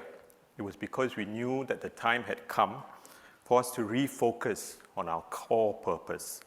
To be clear that our core purpose is really about credible journalism, to emphasize the values of journalistic excellence, credibility, and editorial integrity, rather than just chasing after short-term commercial value. To place our stakeholders, meaning our readers and the society that we strive to serve, at the very heart of everything that we do. And to do that, we believe that we had to draw on the support of all our stakeholders, because credible journalism is a public good. Singapore needs to have a reliable and trusted source of news and information, which is so critical in today's ever more complex world, and amid the pandemic of fake news, misinformation, and disinformation.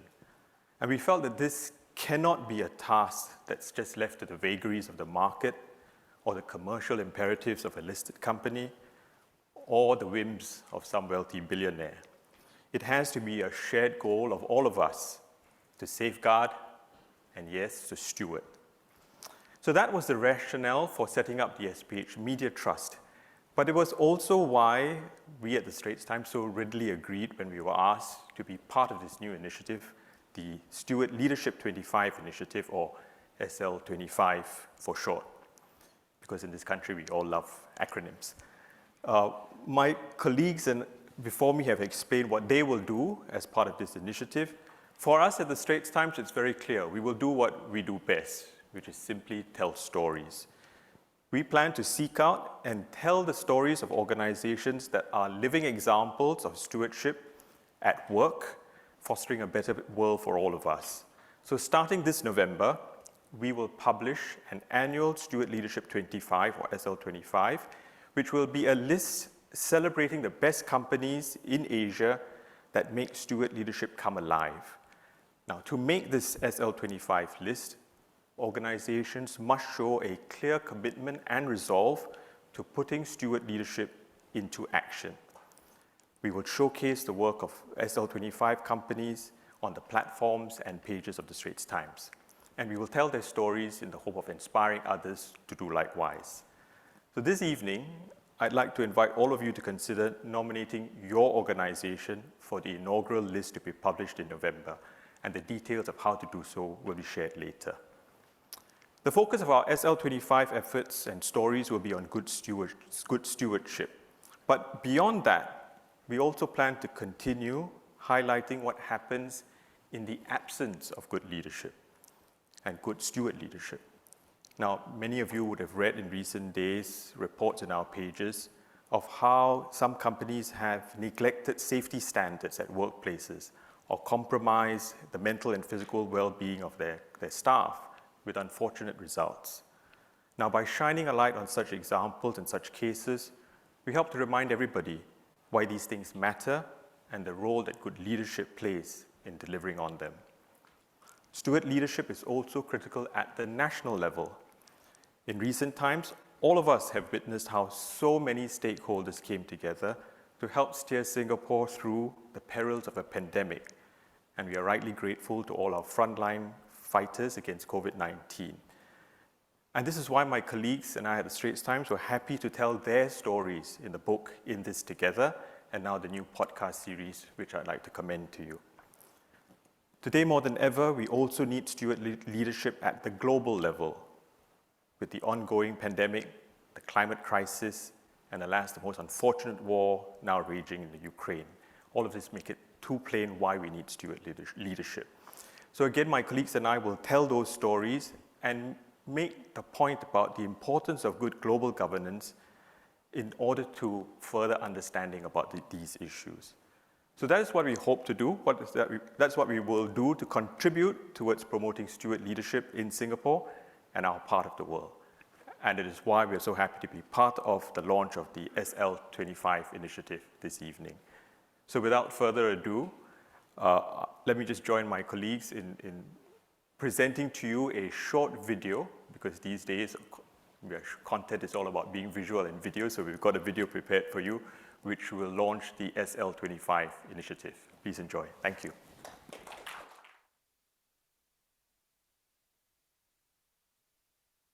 It's about proving that there is absolutely no conflict between profit and purpose. It's about urgency, not about doing the right thing one day, but doing it now. It's about walking the walk, not just talking the talk. It's about creating a gold standard through the examples of companies who have shown how they put stewardship principles into practice.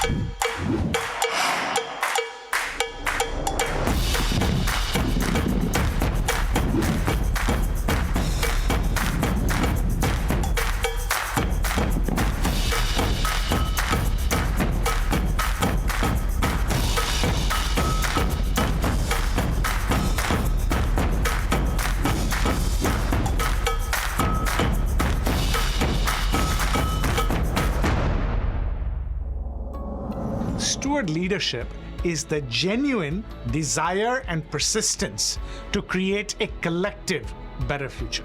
It's not just something that is peripheral to your work, but it's part of your business DNA. Straits Times and the SPH media has been on a journey of transformation in itself, moving away from just looking at profits and now focusing on our core purpose. There is a philosophy, perhaps an ethos of stewardship, but there is no stewardship without leaders who believe in it and who invest in it. As we work to develop responsible business leaders for today and tomorrow, we want to celebrate the best among them. Steward Leadership 25 or SL25 is a listing to recognize the 25 best stories of steward leadership from around the region. Our effort is to try and seek out good examples and tell the stories of companies which are exercising steward leadership. And that has to come obviously from the passion of the leader and the management team. Who embed the interests of all stakeholders, who embed sustainability as core part of the business strategy, and that leads to better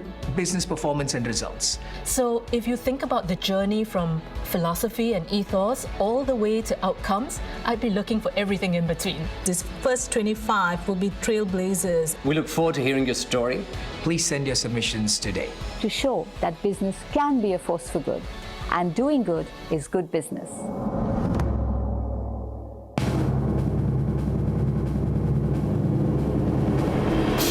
Ladies and gentlemen, please put your hands together for the official launch of the Steward Leadership 25. I'm proud to announce that submissions for the inaugural list of the top 25 steward leadership stories are now officially open until June 30th. On behalf of Stewardship Asia Centre, INSEAD's Hoffman Global Institute for Business and Society, WTW and the Straits Times, we thank you for your support. Please scan the QR code on the screen to go to our official SL25 website, where you can find the nomination form and more details on the SL25.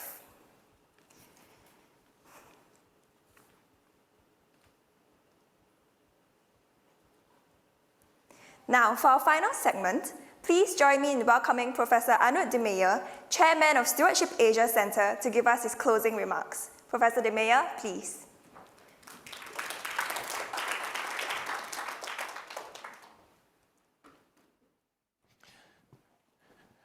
Warren, this is just to prove that whenever the journalist has stopped talking, the academic still has something to add. Mr. Dylan Pillay Chandrasekhara, Executive Director and CEO of Temasek Holding, Madam Ho, Board Director of Temasek Trust, and many other friends and colleagues here in this room, thank you very much for having been here with us this afternoon and having reflected on the role of stewardship. When I discussed a long time ago with Rajiv what we were going to try to do, I sort of expressed at some moment in time that we needed to go beyond the nice words about we're committed to stewardship, we're committed to a better future, but actually that this afternoon we needed also to go into how do we do it? Not only what is it, but how do we do it? And I think we've succeeded to some extent. There is always more that can be done, but we've succeeded to some extent. The theme here was really about creating a collective better future. But I have to say that Dylan scared me with his introduction, because he indicated that that future is going to be a very difficult one, full of VUCA, full of challenges. And perhaps that's the reason why we need to address it in a collective way. We just can't do it alone. We need to have, and while I discussed it a little bit with Professor Narayan Pant, we probably need to have that village that works together with us.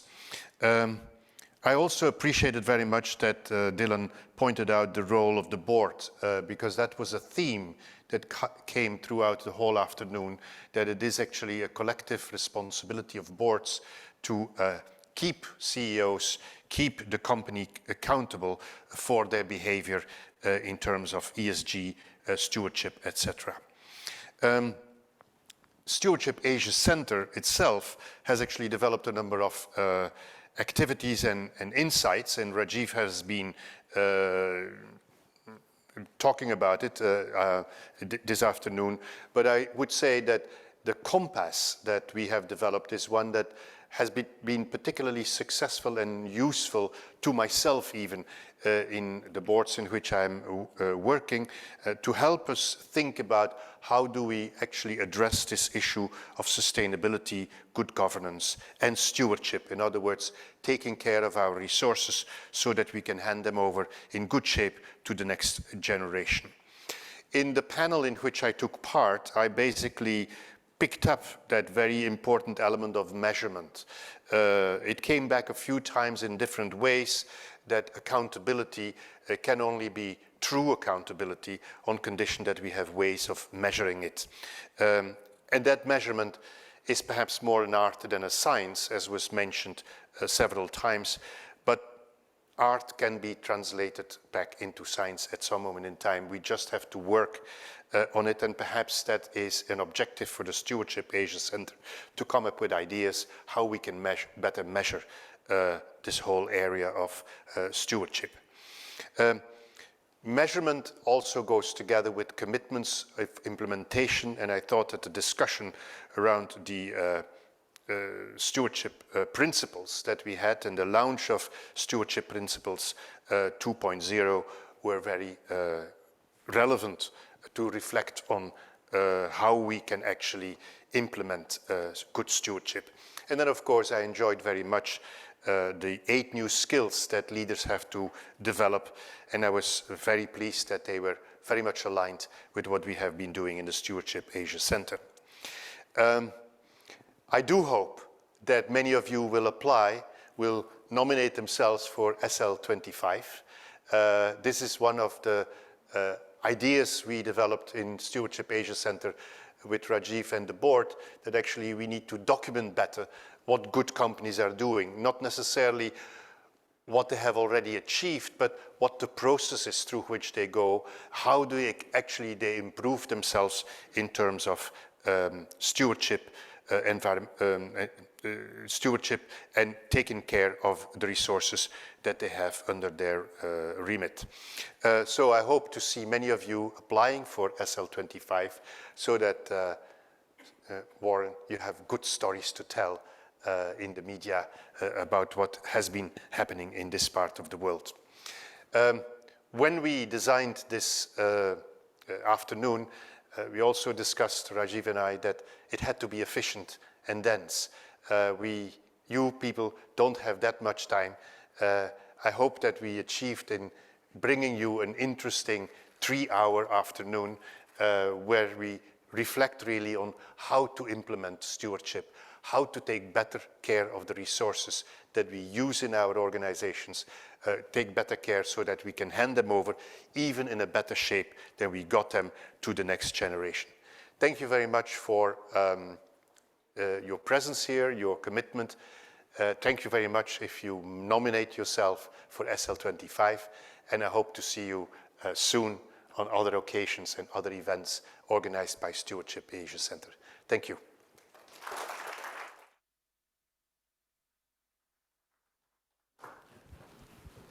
Thank you, Professor De Meyer.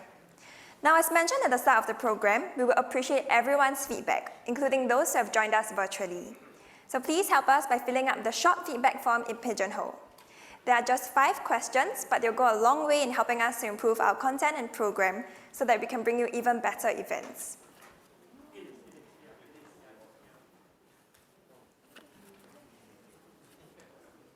Okay, before you go, I would just like to make a plug for the inaugural Steward Leadership Summit 2022, where we will unveil the first ever 25 companies to make it to the SL25. Save the date for November 30th. You'll hear more from us on this prestigious regional event in the days to come. Thank you all for joining us today, and we hope to see you again at our next SAC event. To our virtual attendees, that wraps up our virtual program.